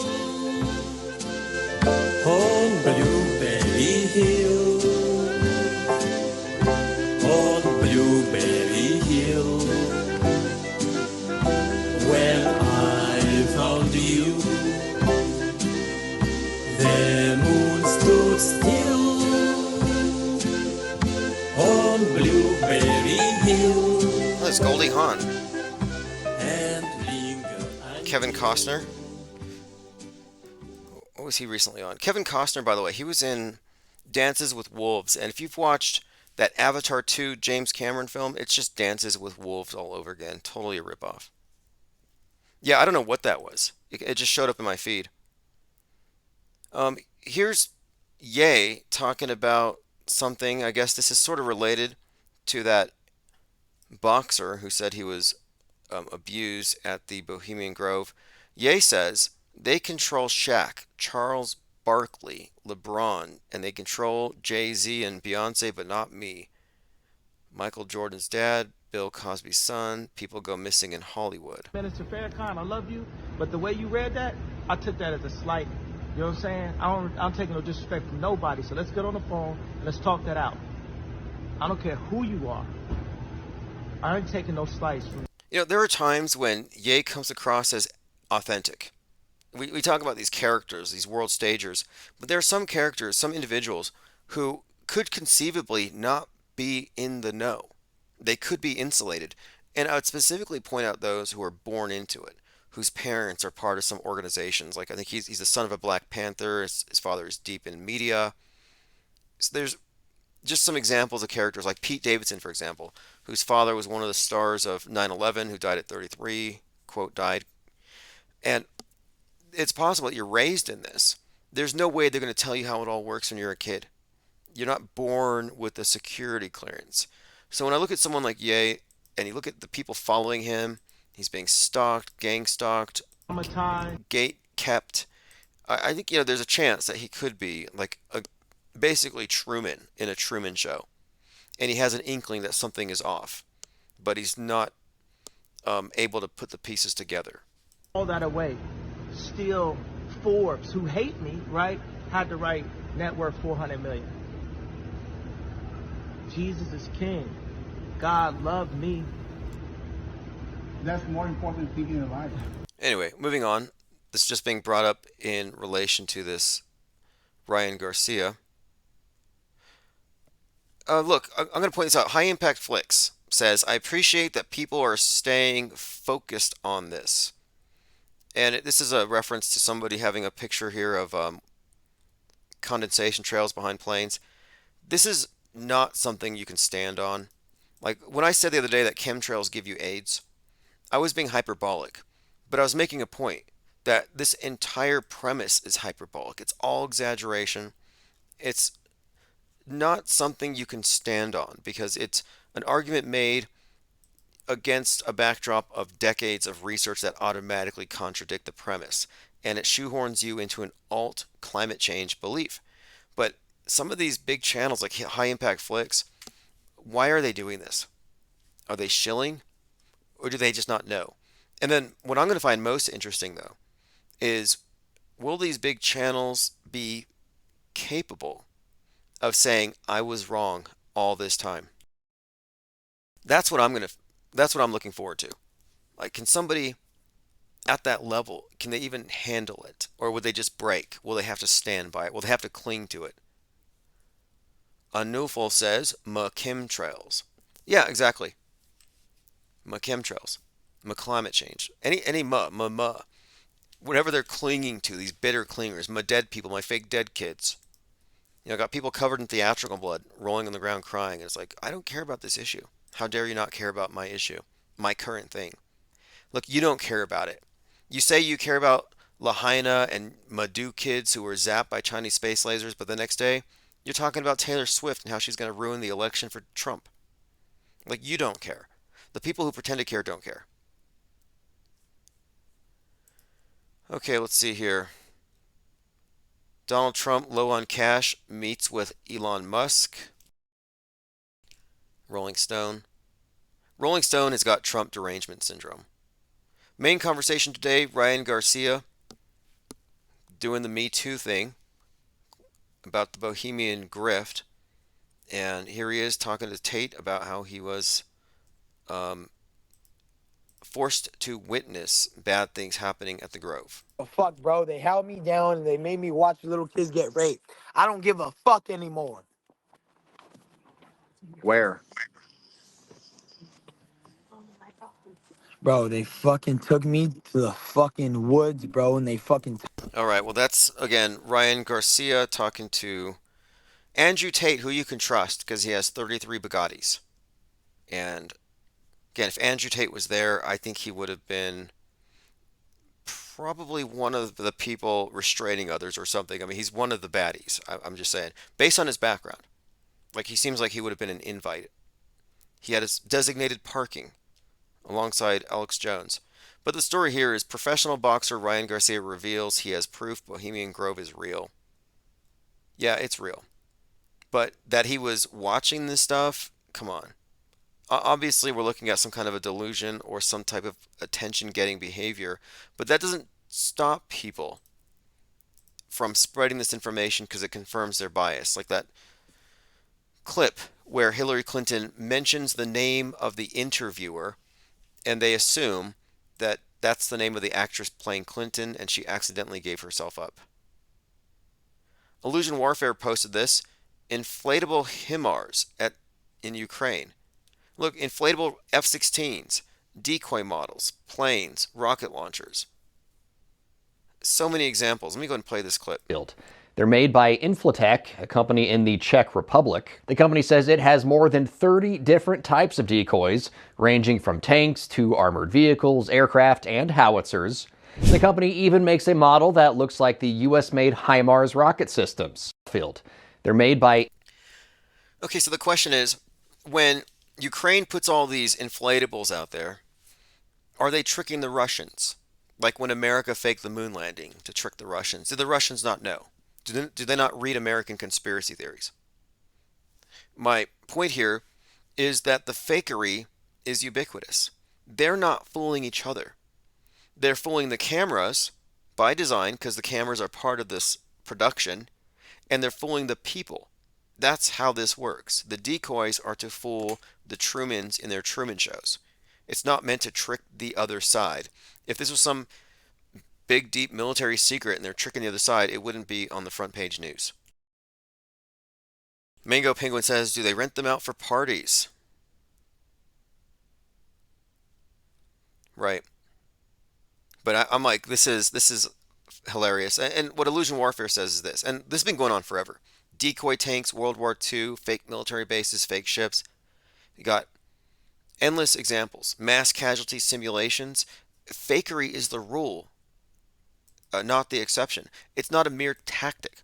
Too many truthers who are still in the alt media universe think, oh yeah, you guys pay too much attention to the fakery, but it's about to get real. No, it's not. If it's been fake this whole time, it's not suddenly going to get real. There's not just a switch they can flip. Everyone's like, it just wouldn't happen. The point of it is, they think fakery is a tactic they use once in a while to make the real stuff realer. It's a provocation. No, this is the Truman Show. It's really good news, but it's really hard to accept. A lot of people are married to the nightmare. They're covered in fake blood. They virtue signal off of their rage, raging at the cirrus clouds, crying for the fake dead kids. You're being milked. You're being tapped. They're taking your adrenochrome, not by excising your pineal gland, but by emotionally vampirizing you through their psychodramas. All right, look here. This is, again, Illusion Warfare. You have to follow this account, Les Luther. He says, why isn't there an abundance of videos showing the inflatables being hit? Right. You have a bunch of tanks outside your town there. Why wouldn't you shoot them? And they would all just, presumably they would pop or they would deflate. Okay, let's see what else we have here. Rhetorical question, of course, he says, Black Mirror gives you set... Oh yeah, this is obviously the case. We're looking at like a movie superimposed onto reality and nobody questions it. Commenter says, that's new for me. We show this stuff once in a while, and I need to go back and add some stuff to some archives. We've talked about decoys quite a lot, because in 2020 we were looking at all these tent setups, testing facilities, where if you only watch the news and you stay a safe distance, you think there's all kinds of activity. It's like a beehive in there. And the news media hypes it up. Like they show you ground zero, epicenter of the epidemic, chaos in the ER. And you're watching stock footage, but you assume it's going on nearby. And you see these testing centers outside, and it gives you the impression there's a lot more going on. Here, we had these big external refrigeration trucks outside of the hospitals. So you constantly would see, if you were watching the news, you would see shots of bodies being carted out of the hospital and they're put into these external freezers. And it creates the perception that the hospital's full. But the reality of it is, they closed the internal morgues, necessitating the external ones. Why?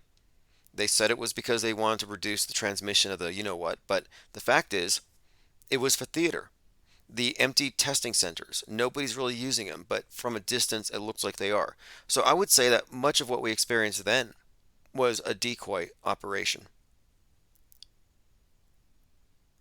But the inflatable tanks, inflatable planes, they just have to fool cameras, which they do. But then what's more, today they can do it all with computer models, computer simulations. How many times have we seen just in recent months, like after 10/7, all kinds of people were like, look at this horrible thing that happened over here. Oh, it was a clip from a video game. How many video game clips were shared with this Russia-Ukraine thing, where most of the content, most of the so-called war footage is actually straight out of video games? And people can't tell the difference. They cannot tell the difference between real and fake. They believe what they want to believe. So many examples of this. Video game footage misrepresented as missile attack. How a video game has been used to create fake news. Video game footage superimposed with news banner. Arma 3, this video game footage, is not the war in Gaza. War-themed video game fuels wave of misinformation. Troops battling through burning streets, missiles taking down fighter jets, drones pulverizing tanks, dramatic visuals, fake. Video game misrepresented as footage of Ukraine invasion. And the people who believe this stuff are downloading it into their minds.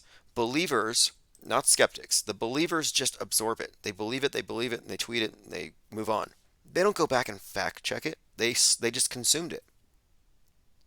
Those of us who are skeptical are like, wait, that's probably fake. And we never just accept it. We don't give it some kind of just tacit approval, which they do, which is why we term them auto-believers. Auto-believers believe what they see.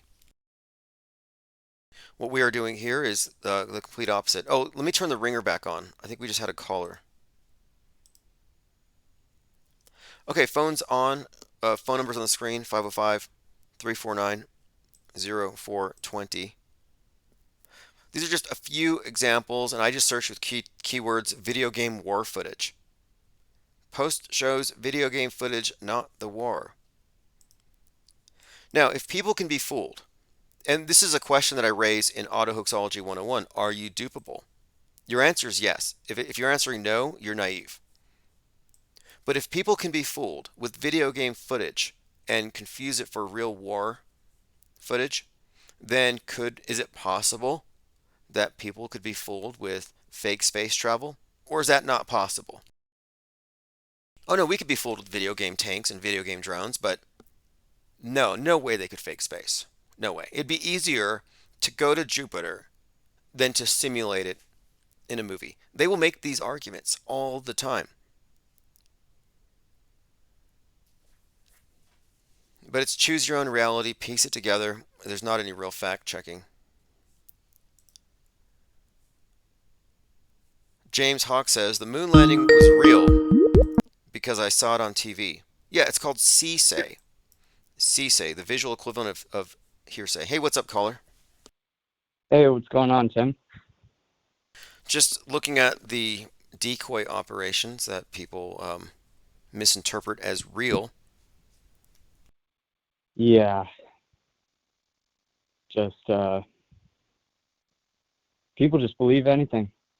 Now when I see stuff, any headline or anything in the news, I sit back and I laugh because it's all a big joke, and I'm like, who's the joke for? Is it for them or is it for people like us?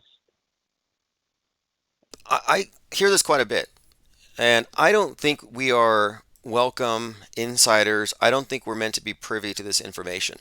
I think we represent loose cannons and a threat to their closed system, and that's why we're marginalized. But you don't feel like they put there, because they could pretty much have it like any way they want it, you know, Hunger Games type sort of scenario or whatever. But I feel like they enjoy some amount of competition, or at least, you know, they haven't, you know, we're getting deeper into it, I feel like, or I don't know. People have been asleep for known history. And I've been looking into history a lot, and you know, they got layers and layers and layers to this game, and I'm like, all right, did they just write all this shit out in the past, 150 years, or, what amount of this shit is real? Yeah, I look at. 'Cause I have no idea.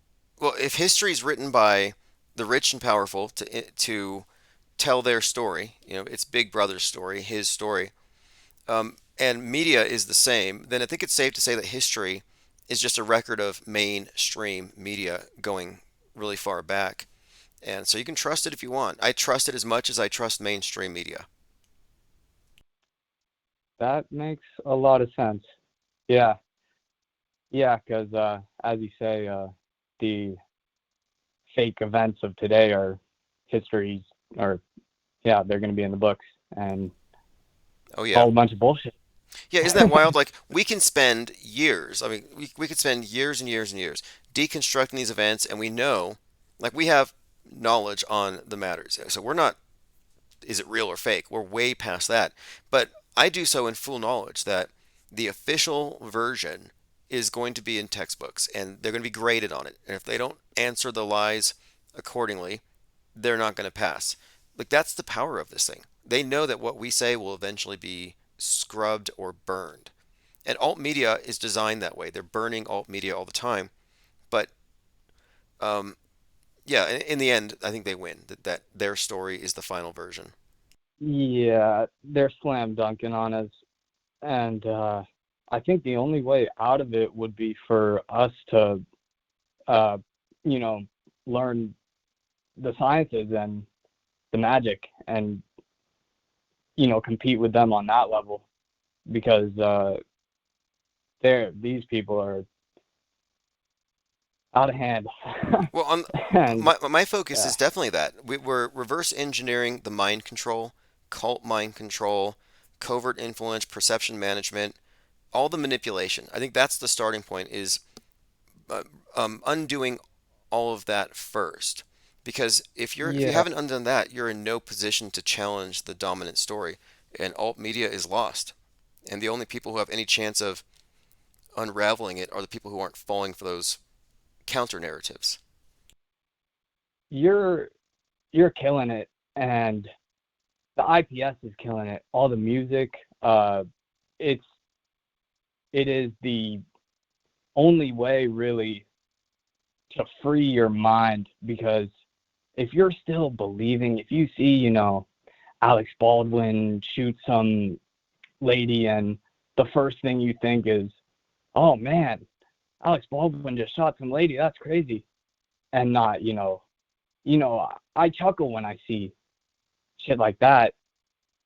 And it's everything. It's damn near everything is some sort of little, it's all in this box that they got set up of all these beliefs that are just absolutely outlandish. And there's so many, and it's probably overwhelming it is overwhelming for everybody. And, when I was in school when all this COVID shit was going down, and it is a religion. It is absolutely a religion. And, people would be having conversations, and you could tell there's just certain stuff you can't say. You cannot talk about this. You can't question it whatsoever. Yeah, it's remarkable. It's like if you were in a church and you're an atheist, it's like you're not going to be welcome there, and you're not going to change any minds. And I consider what we're doing to be analogous to an atheistic movement insofar as we're countering the mainstream religion, which is MSM, and their God constructs. And most people wouldn't even consider being skeptical about the Alec Baldwin story. You look at it and you're amused by it, and they're shocked and mortified. And I'm like, the whole point of it is they're merging real and fake. They get an actor to do something on a movie set, no less, and they manage to further, I think, blur the lines between real and fake, and they keep it that way. We're in a haze. Yeah, and it's getting real ugly too. Like, I live in LA, and I'm looking at all these billboards for the movies and stuff, and it is dark. Like, these are like our overlords, and they just are ruthless with it. Yeah, it's Well, you know, at Ground Zero on 9/11, there were billboards for collateral damage with the Terminator, Arnold Schwarzenegger. And there's even handheld camera of an explosion on one of the towers, and it has that billboard in the shot. That movie was altered after 9/11 because it had terrorists hijacking planes, crashing into buildings. I mean, that is like in your face concurrent programming. They write the zeitgeist. They write the world stage scripts and they perform it in front of us, and they're making history literally.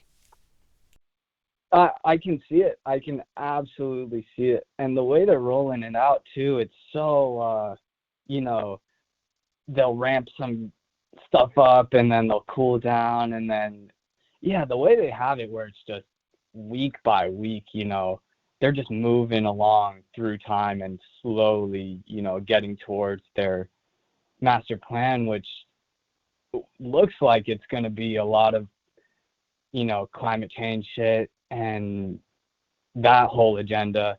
And I was wondering what you thought, you know, because I hear you say that about a lot of, you know, they're not doing much to control the weather, but I think that's what it's going to take to an extent. If they're, you know, I think they are already beyond, you know, just the cloud seeding. Well, okay, my contention on this here is simply that in the old world model, they needed us to believe in things like sin and an angry storm god who gets mad at your wickedness. And so the people who aren't wicked can then be polarized against the wicked. And they say, if you don't stop, you know, God's going to get us. So they have these myths that are very compelling. And I think they're based on some primal fears and instinctual fears of the weather. But this weather god is a powerful construct.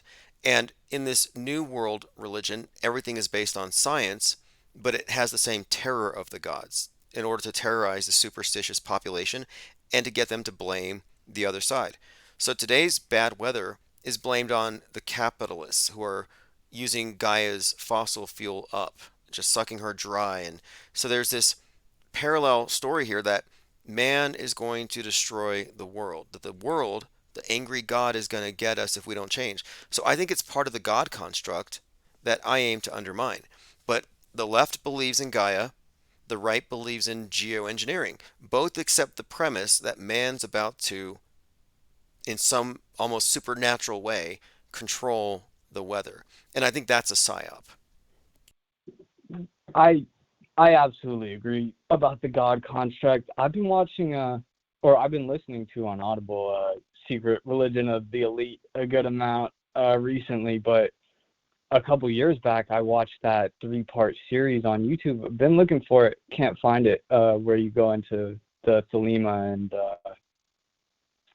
all of that. Yeah, Cult of the Obelisk. Cult of the Obelisk. Cult of the Obelisk. There it is. I might be able to find it now. Yeah, okay. Well, yeah, but I feel you on what you're saying. I do. My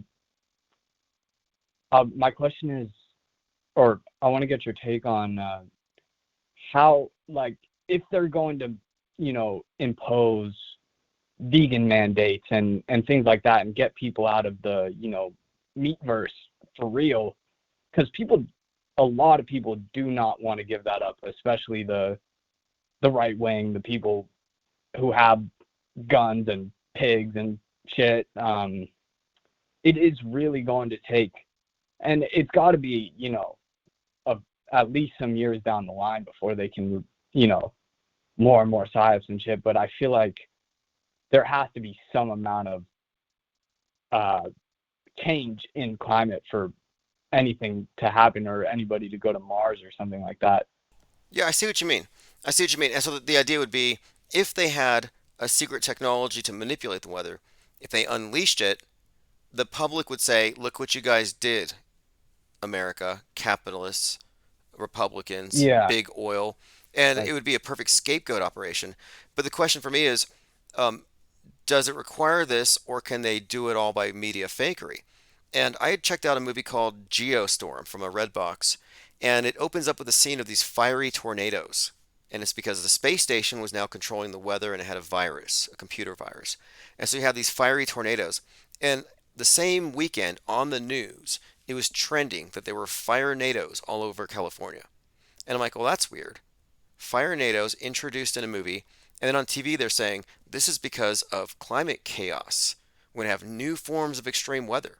So I'm thinking now, all they have to do is present it through the screen as inclement, uncharacteristically bad weather, and people will believe it. And since the weather's so bad, they're like, don't go out there, it's climate change. They'll stay inside and watch it on TV.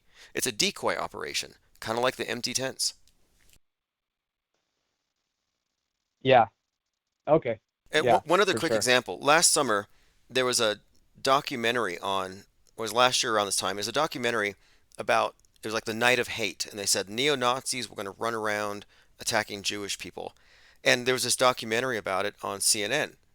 And I'm like, the people watching this who are scared aren't going to go outside. And they're going to imagine that there's Nazis marching everywhere. But they're too scared to go outside and check. So they're going to go with that belief. It's a superstition. And I think that's how they decoy people. They use decoys all the time. These imaginary things they put out there. And if they have you locked on the screen, you're not going to check. There was a PSA last year that came out from New York that said, if there's a nuke, go to the center of your house and watch the news. That was their message. Yeah, most people, they can do it right in front of their eyes, with these fake shootings and stuff. And everybody will just run or whatever, just follow the crowd. Me, I'd be running in there with my camera. I'd just run straight to the center of the action. If it was really, Exactly. Look, if that's what I've been saying, like I can't wait for Seattle to get nuked. If there's a big psyop here, I'm gonna go right up to the front. I want to see the production because I don't believe the news is recording something that's tricking them. It's not a hoax. Like they use the term hoax, and that's not the right term. The hoax is like, oh, they fooled us. No. This is like reality TV, and the media is the production company, and they wouldn't want you there because you would be an authentic witness. Yeah. Leads me back though. I wonder why they allowed us to, have somewhat of a fighting chance to, even have a think tank.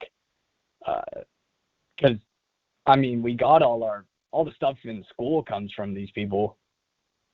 And yeah, their system's real deep. It's very interesting. No, that's a good question, and I think we're allowed to have Trutherville, managed by Judas Goats, managed by Wolves in Sheep's Clothing, the Alex Joneses of the world, for example, Russell Brands. Like, we're allowed to have them. You have your approved, establishment-friendly counter-narratives, but can't stand that. But those guys are the ones we're allowed to have. But what we are doing here is out of bounds. This was not allowed, and if you look at it, this think tank itself has been targeted for censorship, for exclusion, for marginalization in a very personal way by somebody very politically connected, somebody who's actually worked in the White House, a hacker who's involved with the Hunter Biden laptop thing. My point being, we were targeted to be removed a long time ago. So I don't think we were meant to exist. The fact that we're still here is just a reflection of the people in it because what we're doing is very singular. And I'm not going to stop. We're going to accelerate over the next few months with the idea here is we get everyone on the same sheet. Auto hoaxing, skepticism. There's no going back once you've understood this premise. Once you've taken the look. No way. And what will happen when we have 10,000 of us? Well, accountability. We don't have the numbers right now. People like High Impact Flicks or any of these big shills, you can say something to them. You can call them out as reinforcing the mainstream, and they just ignore you. I get blocked, I get ignored, get shadow banned, but soon we're going to be too big to ignore. And that's my next goal, because I'm interested to see, how big can this get? Yeah, that would be huge, because, 10,000 people with the auto hoax mindset, that is it's just a different, when you're not when you don't automatically believe what you see, it's all the difference. And real quick, I've been thinking about your case with these with Marcus, and when I heard you saying how you were talking on the phone with somebody, I would recommend you always talk to these people in writing, so you can have a record of what they're saying. So when you go into court, you always want to build evidence on these people. That's exactly how they operate. Yeah, I agree. They're game players. They called me. They were really super nice, and then they immediately file their motion to dismiss, and but they did me a favor. They showed me their hand. But no, they're snakes, and I recognize they're all snakes. And the last thing they want to do is admit that they were wrong, that I was wrong, that the IPS was wrong, and they don't want to be responsible for damages, because if they pay a big settlement, it's going to make us look like underdogs, which we are. But they don't want us to have that spotlight because it makes them look bad and it would empower us too much. So it's going to be interesting however it ends up. But no, I am completely aware that they are mind control central, and they know very much what our objective here is. I'm certain of it. Yeah. I did, on another note, a caller called in, and I hear this pretty often whenever I'm listening in. Somebody will mention the Constitution or some amendment or something like that. And I've been studying law for the past year and a half, and like pretty deep on a, so-called conspiracy level. And I've come to the conclusion that they usurped the Constitution, so you don't really have, or I guess the real person that I'm talking to has the protected rights that are in the Constitution, but that name that's attached to that Social Security number that deals with all your property and everything, you've essentially contracted yourself into a territorial jurisdiction, and it gets real deep. And I'd love to do a presentation or something, because all these courts, none of these are common law courts. Anytime it's a criminal matter, Okay, I've heard much of this stuff, and it's easy for people to say that they're wrong or it's an archaic interpretation, but the fact of it is, the people who criticize what you're talking about aren't usually aware of the world stage and how fake all these things are and why that matters. Like I say to people, what does it matter if they're going to try to take your guns? They've already taken your minds. So there might be something to it. It's sort of like Westworld, where you sign up and you go into this simulation. It seems like we have somehow acquiesced in some way to a total simulated reality. And that's why there's no legal repercussions against the governments of the world for running mass psychological operations and brainwashing nonstop.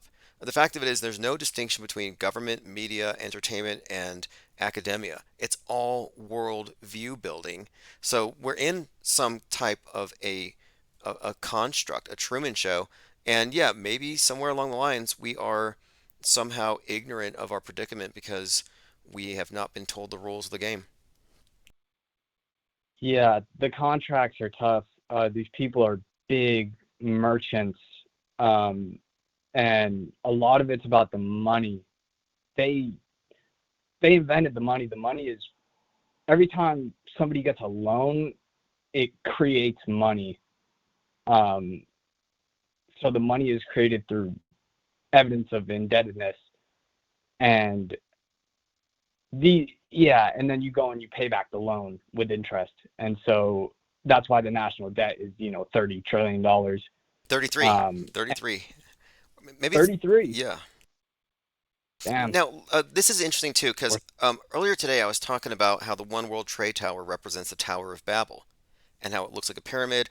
I was bringing up all these different things, but on the back of the pyramid, on the back of the dollar bill, you have the pyramid and the Great Seal, which has the single eye or the mono eye. and it's on the back of your money. So I'm thinking mono I and money has an interesting connection. And the man with the most money in the world, and he just surpassed Musk again, is Jeff Bezos. Jeff Bezos has the most money in the world, and he's building the Helix building in Virginia, which they have compared to the Tower of Babel. And I've compared him on the world stage to Nimrod, the builder of the Tower of Babel. It all ties into his space agency and all this stuff.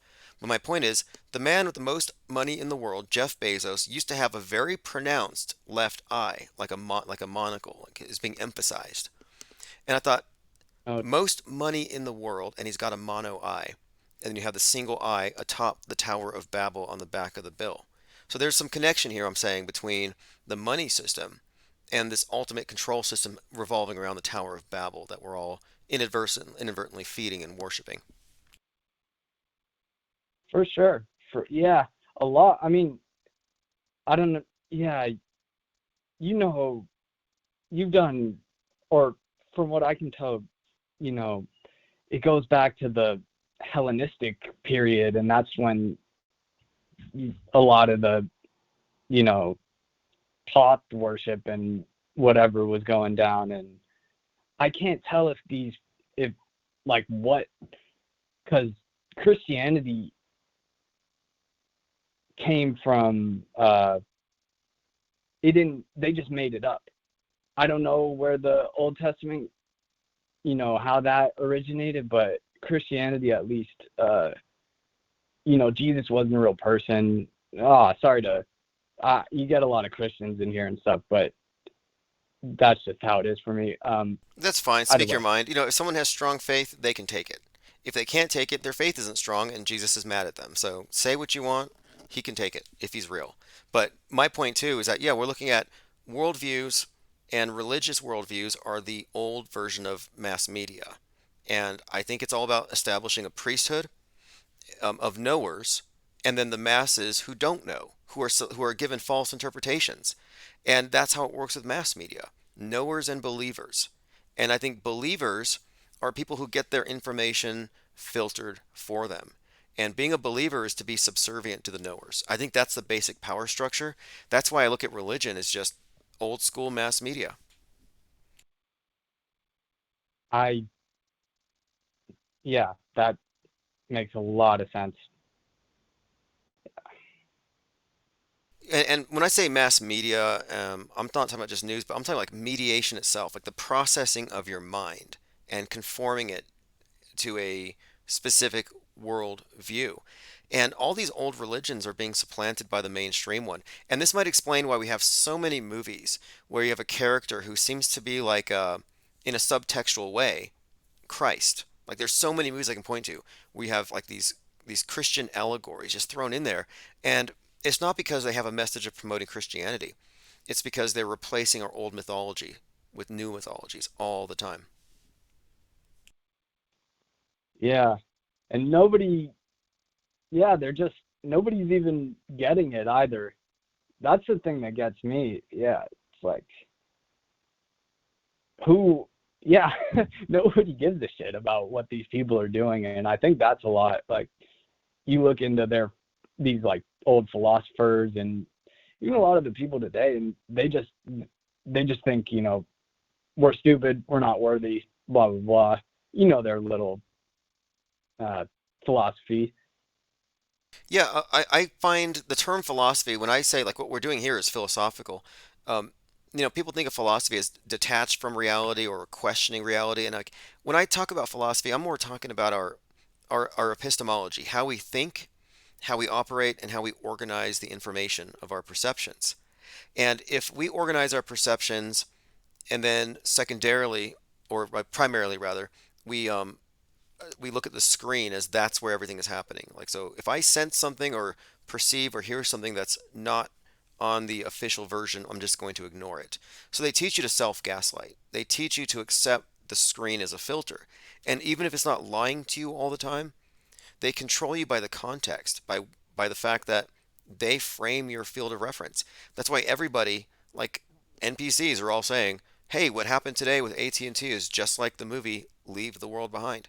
Why are the masses referencing movies for what they're living through? Not a coincidence. It's because the movies are part of the propaganda that gets you to believe the news. Yeah. And the state of our fellow people, it's tough because they don't even, they don't want more for themselves. Like, I think I came out of this because I just had basic questions like, why are people going to jail for doing whatever the fuck they want and it's not harming somebody or things like that, But people, a lot of people are scared. Consensus is powerful. You don't want to go against the mob, and it's like fashion, the way it spreads. I think people are trained in school also to fear going against the mob. You say something out of line, everybody laughs, and everybody's looking at you, your peer group. And I think they use that as a way of keeping people in line. Yeah. No, yeah, because I was at school. We had the masks on. It was like absolutely brutal. I remember, and I was watching you a lot back then, and I was in astronomy class, and it's just this 68-year-old teacher, total goofball, and she's always shitting on flat Earth. She's a big mask wearer, vax getter, and the teachers, like, they were allowed to be biased, and it was foul. The whole thing was just gross. And everybody had a mask on, and it was unbelievable. Well, you may have seen through it because you had questions, and then what generally happens is the free thinkers get dragged into what I call Trutherville, which are the state-approved counter thoughts or the state-approved counterculture. And the fact that you saw through that will save you a ton of time and energy, because that's what it does. It wastes your time. And I'm like, this is the fast track. I don't believe in breadcrumbs or spoon feeding or planting seeds. I'm like, no, let's go full paradigm shock, push them over the edge of the world stage. And if they can't swim with us here in the raft, they're welcome to go back. But I'm not trying to wake the sleepers. I want to get the people who've bypassed it, because I think there's at least 10,000 of us. I really do. No doubt. 10,000 people with the potential for sure, because when I was watching, I went from like young Pharaoh, to Bro Sanchez and all types from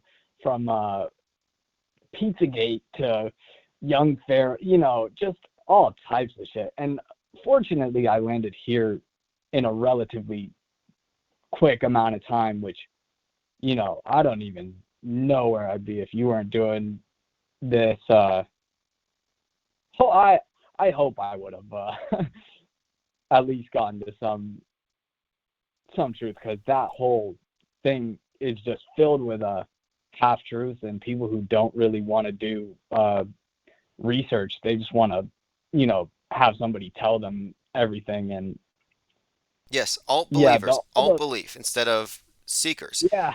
And what the thing is, like, this isn't platformed. Like, you would not have found, like, this is not a state approved platform.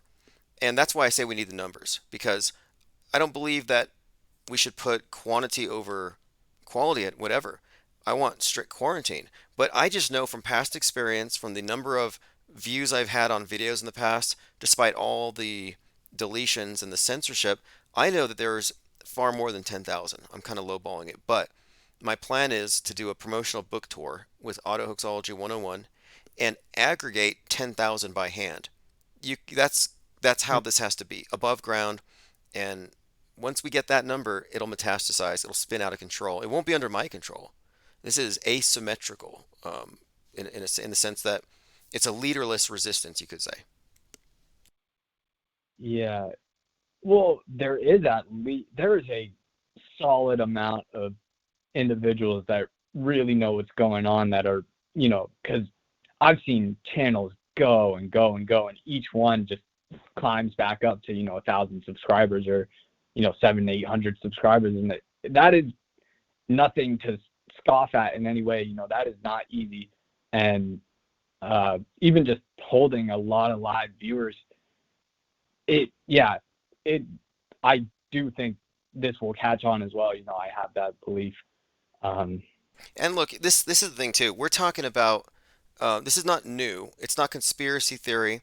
They can't denounce this as anything more than repackaged skepticism, drawing from the original skeptics from the ancient Greek skeptics like Pyrrho, who basically defined it as suspending judgment, and if you don't have the facts, don't react. No need to get emotionally entangled. And they claimed that this was a path to inner peace. And it seems to me that what defines the world stage and the participants is a constant state of inner war, political warfare, fear of war, turmoil, man at war with the world at war with man. It's just nothing but war. And it's the perpetual mind war. And it's based on believing stuff you have no evidence for. It's like being in a doomsday cult. That is what it is. So by opting out of it, like the old skeptics, I think we literally are achieving a state of inner peace. Like, I am not perturbed by anything that I see on the news. Whereas I know that in Normieville, there's just ripples of fear going out every day. Yeah. Forgot what I was gonna say, but yeah, I like how. Yeah. No doubt. No doubt. Well, I appreciate you calling, and you're one of the first persons I've talked to who was actually in a classroom at the time when the fashion statement went out there, and you witness it. Lose your face, lose your individuality, and it's just a bunch of judgy eyes everywhere, and it's very hard to resist. Yeah.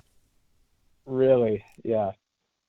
Yeah. Just everybody's eyes and yeah, creepy. And oh yeah, this is what I was gonna say. They really are an extension of the elite. You know, they got these people working for them in so many ways. You know, they're getting them stupid rich, and then they're getting them stupid rich, and then these beliefs that they have that they're getting these people to enforce. It's comical. You know what? You're right about this too. It's like with the religion. They spread through numbers by conversion and believers. It's a numbers game more than anything. And if they have the numbers, they can. It's that word I was using earlier as hyperstition. They just manifest it into reality, and everybody goes along with it. And it is very comical. It's clown world, and it's incoherent and it's contradictory. Yeah. But if you're in it and you're on a side, it's very, very real. And that's why I think it's like a simulation in so many ways. No doubt. No doubt. But all right. Okay, all hey, right. appreciate the call very much. Thanks again for calling. We all appreciate it and for your participation. And I think this is going to be a year to look forward to. So thanks again, and call back anytime. All right. Appreciate it. All right. Thank you. Phones are still open for the time being if anybody has anything to add to that. We accept the reality of the world with which we are presented, from Christoph in the Truman Show. Like, this is something to really keep in mind. For years and years and years, conspiracy theorists have been ridiculed. They've had the intellectual low ground. This is why I attack chemtrails, because it's a flawed premise, and it's used against free thinkers to make them look like they're not thinking things through clearly, and they need guidance. What we're doing is separate from that, and what's more is we are right. Like, we are correct. It's not correct about what we believe. We're correct in asserting what we can know versus what we can't know. We are correct in our agnosticism, and we're correct in suspending judgment on things. Moreover, we are correct in including in our assessment of media the propensity for the media to use psychological operations and other forms of propaganda manipulation and movie magic. We include that in our assessment. If you're not including that in your assessment, you cannot arrive at the truth. You cannot do a debate between flat Earth and globe Earth in an intellectually honest way if you're not talking about the role of propaganda and movie magic.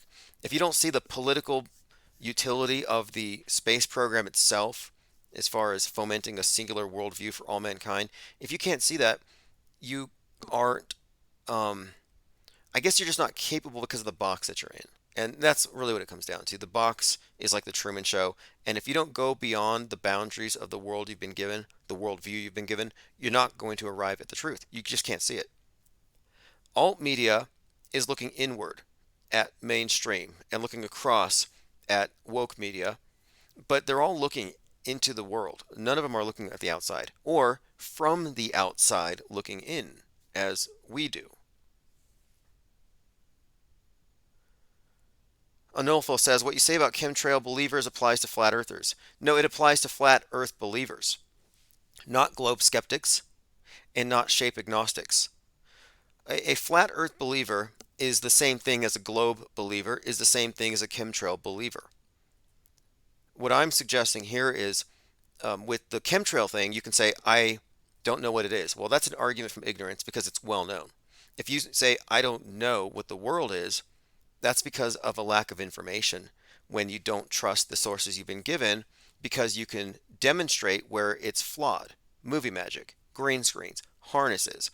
But you cannot say that contrails don't exist with the same certainty you can say moon landings don't exist. There's actually a big difference.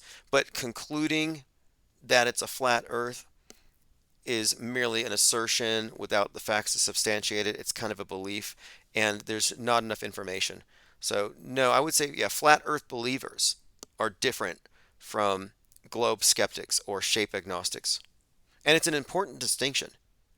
If you lead with a model, you might be presenting a closed system. By closed system, you might be ruling out more. And that's what I was initially criticizing the flat earth thing for. It's like you guys have a model with an ice wall and a dome. So you concluded without even checking that there's no more land. Well, what do you think they're hiding? If there's any basis at all for concealing the world or hiding it or lying about it, it's probably hiding resources, if anything.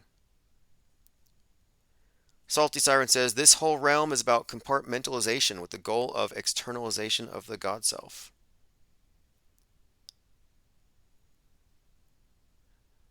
I agree. Elephant Tusk says, the simulation functions on probability. Do something unexpected and unpredictable and you'll glitch it. You know, I've been having a lot of conversations lately about synchronicity and intention and how this realm, this place behaves in a like a cybernetic feedback loop. And I often compare synchronicity to that. But doing something unexpected, making a choice, making a decision is a key component here. I was referring to the forked garden the other day from the book Labyrinths, which was referenced in that Griselda movie. And it's describing the labyrinth as a metaphor for life. Not a literal maze, but every choice you make takes you down a different path, a different reality, you could say, a different, like it veers off, but that when you make a random choice or you make a decision, you're activating your will. And your will and your intention is what triggers through this feedback loop, the synchronistic occurrence. So today I was, well, this was yesterday, I was sitting in my truck and I was writing. And I was writing about mirrors, the symbolism of the mirrors and masks. I was just thinking about these things and about how, you know, what we project into the world should be it should be considered, you know, just what you project intention wise maybe should be a factor in the results you get. Like maybe it makes sense in some way to take some responsibility for events if you're an intentional being, not an NPC. If you're making choices because you're more or less interacting on a certain level with the level of responsibility for what occurs. If you accept the premise that synchronicity is something that originates with the individual and their intention. But I'm thinking about this, and I was just looking at the idea of a vision, your vision of reality, and how it's just a reflection. It's kind of a mirror, not the real thing. But I'm thinking about, you know, what do you want to put into this? Like, do you want to create a world where your vision necessitates collateral damage and conflict? You know, so this is just kind of where my head was at. And I look up and I see goodwill. And I'm writing about will and intention. And I'm thinking about good intentions in a sense. So I just kind of randomly walk into the goodwill. And the first thing I see is a mirror, and it has this wooden frame around it, and it says, live, love, laugh. And in the middle of the mirror is this like phoenix-like bird.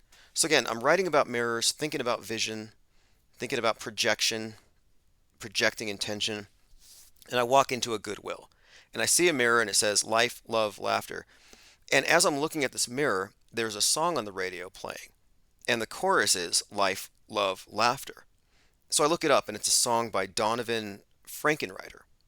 But the coincidence of seeing a mirror with live, love, laugh, while a song, life, love, laughter is playing, is merely a coincidence. Mirror aligns with the song. But then you throw in my thoughts that caused me to go in there, the intention, the good will, and the symbol of the mirror itself. And so what you have here, in my view, is feedback. I would say that these synchronicities are examples of feedback and a suggestion. The whole idea of live, love, and laugh, as in projecting into the world, which was exactly what I was thinking about before I stepped in there. But just another one of these coincidences, of course, and I had to look up the song. But I don't think it's merely a coincidence when you throw in the third factor, which is intentionality. So it would have been a coincidence if it was just the mirror in the song, but the fact that I was in my truck writing first, and based on my thinking and the sign that said goodwill, and then the random decision to go in there, I threw in randomness. Salty says, this is literally how my whole life goes. Sometimes it takes my breath away. Yeah, and what characterizes synchronicities beyond coincidence is the jarring nature of it, because it's like in your face, you've been heard, or this is an effect of your intention. And it suggests to me that matter is likely a substrate of mind, and that our intention and the choices we make and the realms of possibility that we access would be infinite if it weren't for the habit of following along with a linear trajectory like Truman, like an NPC going along with the program. And breaking the program is randomness. Breaking the program is taking a chance or doing something out of the ordinary as an act of will. And interestingly, the definition of magic according to Aleister Crowley is essentially any act of will intended to cause change. And this could be anything, whether it's working with your hands and building something or probability manipulation. But the idea is taking conscious control over the reality as it manifests, without the presumption that it's all set in stone and it's all going to end in a certain way. Like, I think it's indeterminate, and that it's not created until it's experienced, that all we have is the now. I don't have any reason other than the synchronistic occurrences, because if it weren't for that, I wouldn't have any reason to suspect this. Everything would be very easy, cause and effect, very linear. But it's when I have these other types of instances where right place, right time, what are the chances? It's not really about probability anymore. All right, let's see what we have here. Elephant Tusk says, always communicating with the higher self and spirit realm. Yeah, I like the concept of higher self, or levels of consciousness or modalities of consciousness that aren't confined to the five senses, that aren't only concerned with terrestrial survival. Perspectives that might not be bound by time and space, which would give it this insight, which would perhaps explain some of these right time, right place type of situations. But it's also notable too that these experiences are pathologized. There are names for them, and it's in the DSM, and you go into a padded cell because you notice this stuff.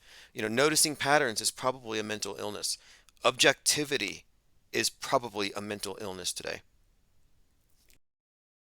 But one thing that I'm really grateful for is the fact that I've been paying attention to these things for quite some time, but it wasn't until this think tank that I had a pool of other people to converse about this with who didn't automatically reject it, gaslight it or minimize it, which was always the trend. I'm like, why are people always minimizing these very profound experiences? Minimizing it, negating it, saying, you know, you think too much for a domesticated ape with a swollen ego on a rock falling through space in a meaningless universe. Watch more football. It's like, no, I don't think I think too much. I think there's a reason why I'm not satisfied with the answers I've been given. And before I ever even questioned NASA, I was already thinking about the implications of synchronicity in my life, because it was getting to be just too much, too wild, too strongly indicative of some type of meaning. Like, oh, life is inherently meaningful.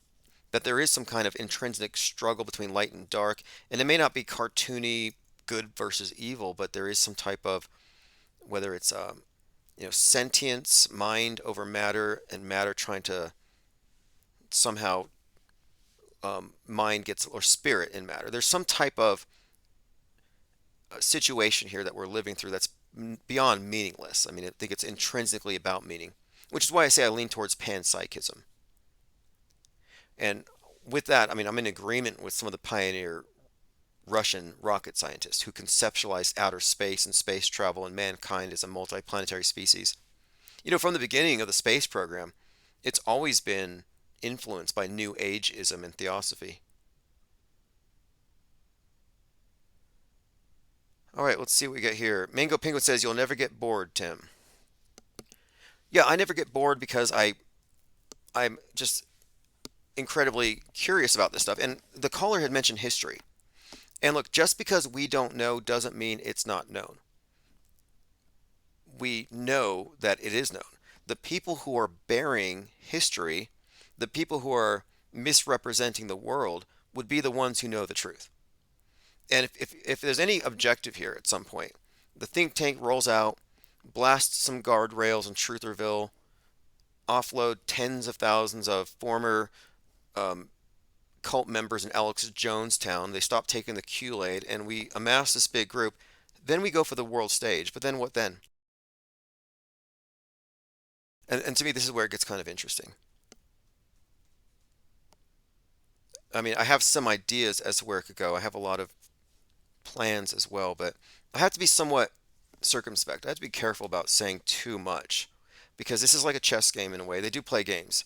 And I don't think it's a coincidence that any attempts to define what we're describing about legacy media, putting people in alternate reality, it's laughable that people believe the news. Elon Musk, top mind junk super spreader, top disinformationist, he's out there hijacking these concepts.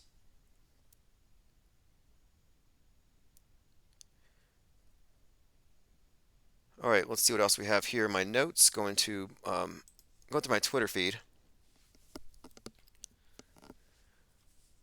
If you want to follow me there, it's IPS Insider. I've been following Japanese Twitter. Here's a great clip of, this is great. This is from Earth Day. This is ironic. So here you have the astronauts in the space station on Earth Day, and they have a globe. And one of them drops the globe, and it falls to the floor. So what is that? Is that microgravity? Do we have any glurfs, any gloobers? Can you explain why the globe falls to the ground?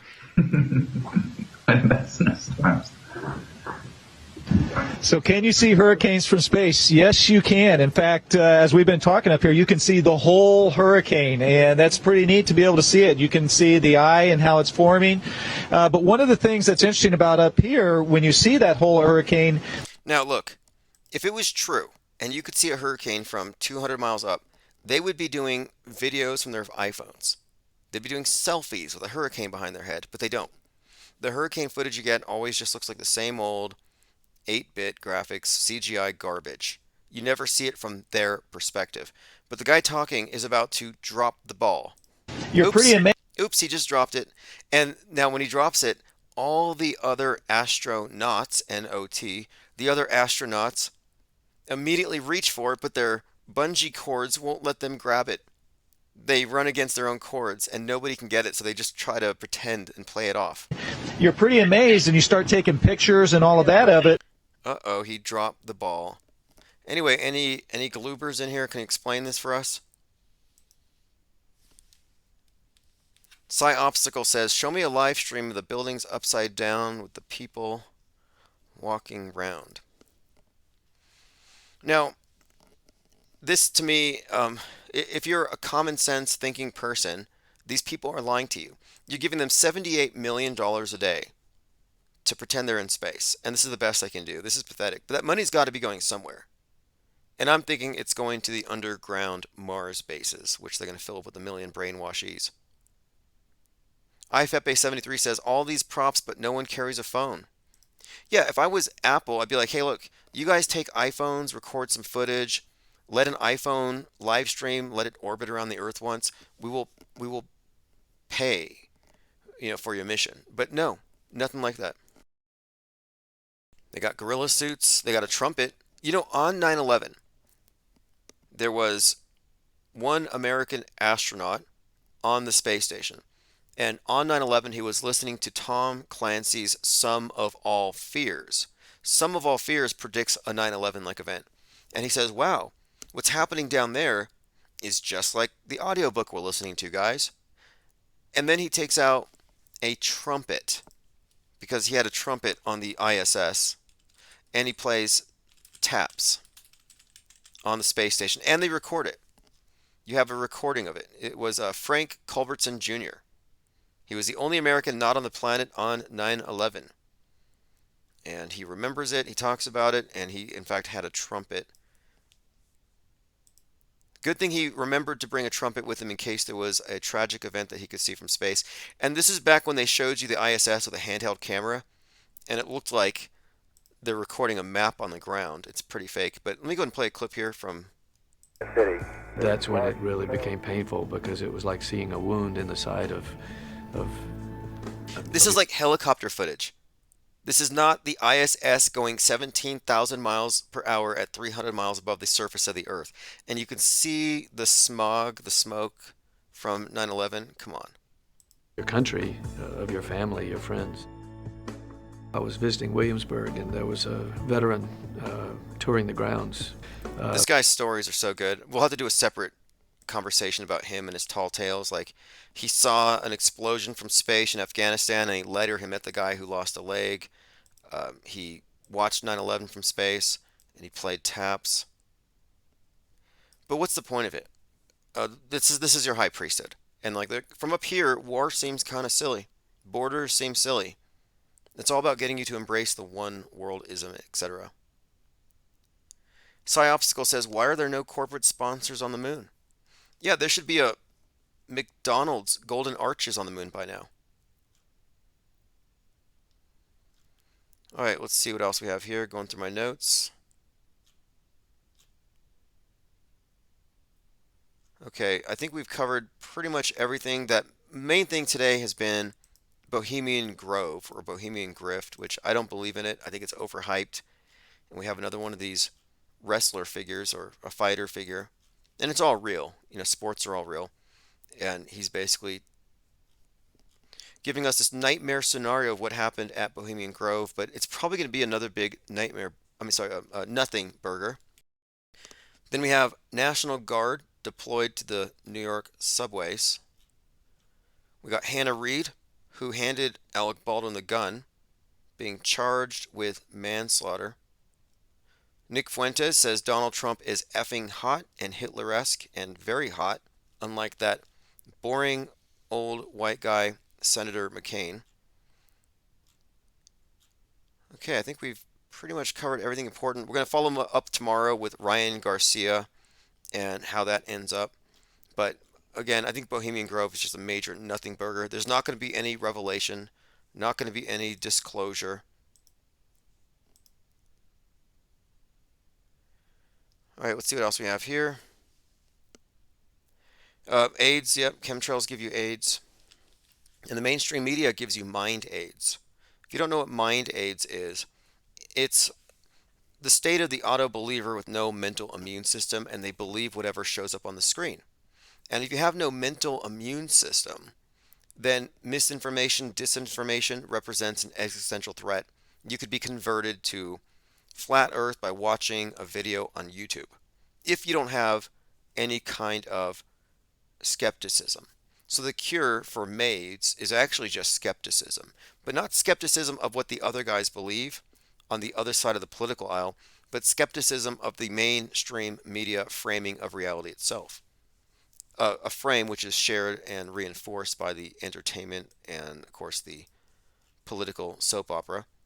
Here's a pretty good meme posted by Tia Gloria.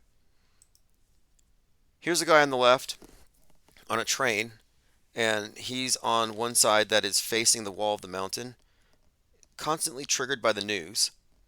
And you have another guy here on the other side looking out the window, knows the news is a show, and enjoys life.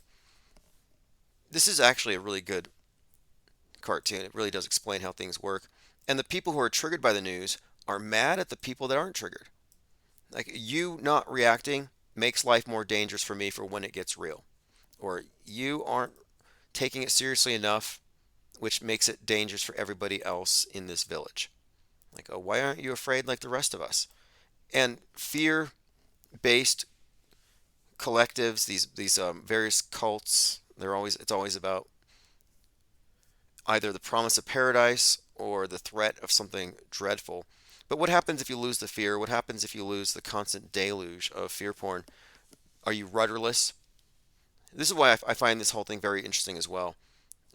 What happens if people really do unplug and go off the grid? Nobody in alt media is off the grid. You can be in a bunker in the middle of the woods somewhere. Nobody knows where you are. You have a ham radio, MREs, AR-15, ammunition, and Bibles. You're totally off the grid, but guess what? You're on the grid. You're on the grid if you still believe in all these things that cause you to think you had to go run and hide in the bunker in the first place. The only way to be truly off the grid is, of course, to embrace skepticism at this level and direct it accordingly, appropriately. And there really isn't a name for this. They call us, as a pejorative, the truthers would be like, you auto-hoaxers, you automatically call it a hoax. It's like, well, you're auto-believers. You automatically believe it. Which is worse, the skeptics or the faithful? The faithful believers in lies, in a lie-augmented reality. One more point. Auto-hoaxers don't only have the intellectual high ground here, because we have a more realistic and inclusive assessment. We have the moral high ground as conscientious objectors to a psy-war. If you're in the psy-war, you're pro-war. And you lose the moral high ground because by reinforcing the psyops, you're reinforcing the terrorism that goes after everybody of all ages. There's no defense. Nobody gets an opt-out. And you're part of that if you haven't stepped off the stage and you're still active in any way in promulgating any of it.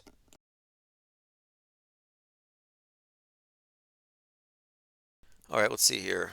And Nilfo says, there's another meme that says, give us better psyops. Yeah, I'm glad that people are entertained by the psyops. When I see stuff like that, I see it as progress. Commenter also says, I am a glober, but this one is a stage and a plane. Well, I think it's safe to say I don't know. I think it's safe to also reach a point where if they've lied about this and that and this, then they've lied about everything else. Like, the next rocket launch isn't going to be real because we know the previous ones weren't. And the special effects may be improving, but they haven't ever answered for the first few. It's a house of cards. Trey Forrester says, I'm prepped up because I know their scripted events lead to consequences in the real world. I like food, water, and stuff like that. Right, well, people were prepped up for Y2K. They were prepped up for 2012. They were prepped up for Nibiru in 2013. They were prepped up on toilet paper before the pandemic. And what's to be prepped up for next? And if you weren't prepped up in 2020, you weren't paying attention. Everybody had it then, but we should all be prepped up. And then everybody's going to run for the hills. And everybody's going to be in the hills, and the cities will be empty. It's like a bunch of preppers out in the hills, a bunch of empty homes. But no, I don't have a problem with prepping, but I think it's rational. You know, there's a reasonable basis for doing so. I'm not really against that, but I think prepperism, motivated by partisan paranoia, is kind of flawed, and it's based on what? The grid's going to go down. And there's something else. I again, this has been going on just too long. But if you think about the time and the energy, worrying about these future calamities that never come, it's like that's a lot of time and energy that could be directed to something else. So what stepping off the world stage does, and what it will do, let's say for the 10,000, is it will unleash all this cognitive surplus. The time, the energy, the loosh that was being plugged into maintenance of the world stage construct can be redirected. And there's no way now to know the long-term consequences. Like, here's something I'm very interested in. Not to get into the metaphysical, but if we are spiritual beings having a physical experience and our physical bodies are manipulated through our minds via an all-encompassing mass media, what implications does it have in terms of our spiritual aspects as far as like, let's say, for example, intentionality and synchronicity are connected, but we're directing it towards their box. So collectively, it's not being used, is what I'm saying. Or it's being directed to reinforcing the dominant paradigm. What happens if that unplugs? Do you have things out of the box occur? This is all very interesting to me as far as where it can go. But we'll have to see. Will they stamp it out? Like that movie Equilibrium with Christian Bale. They realized that we have to get rid of culture and memes because it leads to this. And that's where we're at with Disease X. They're allowing X to showcase all the stuff that scares the public about information. So they say, oh, it's an infodemic. That's what Disease X is. We need to cure this. They're showcasing this stuff for the purposes of getting people to acquiesce to censorship in the future.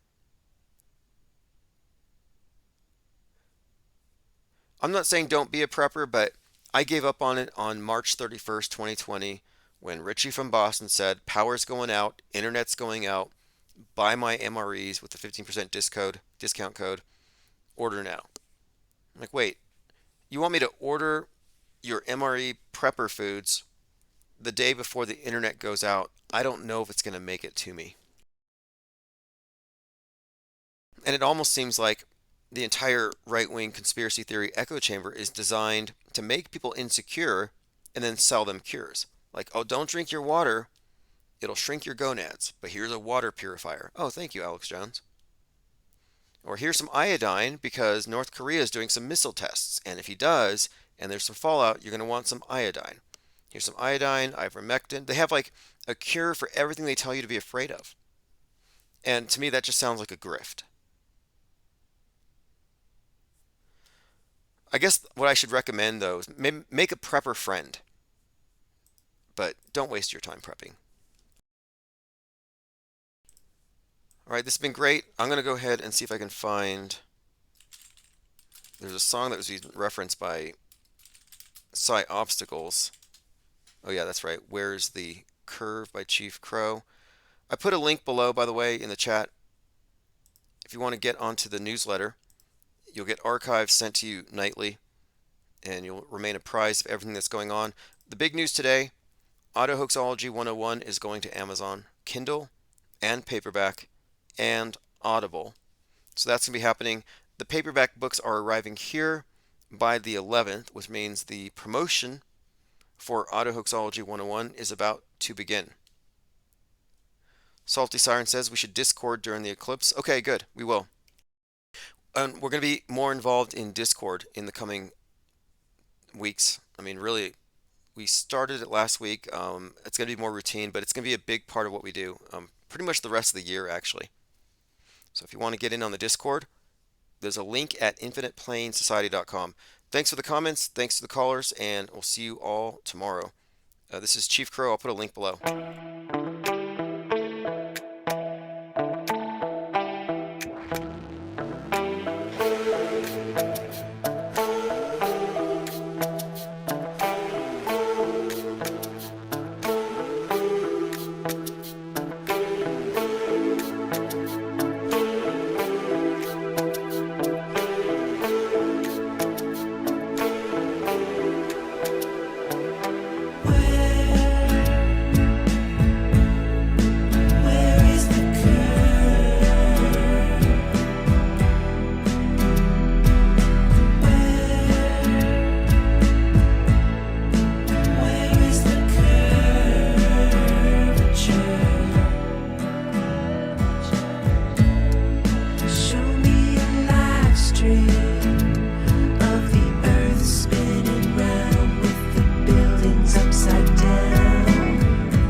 things upside down.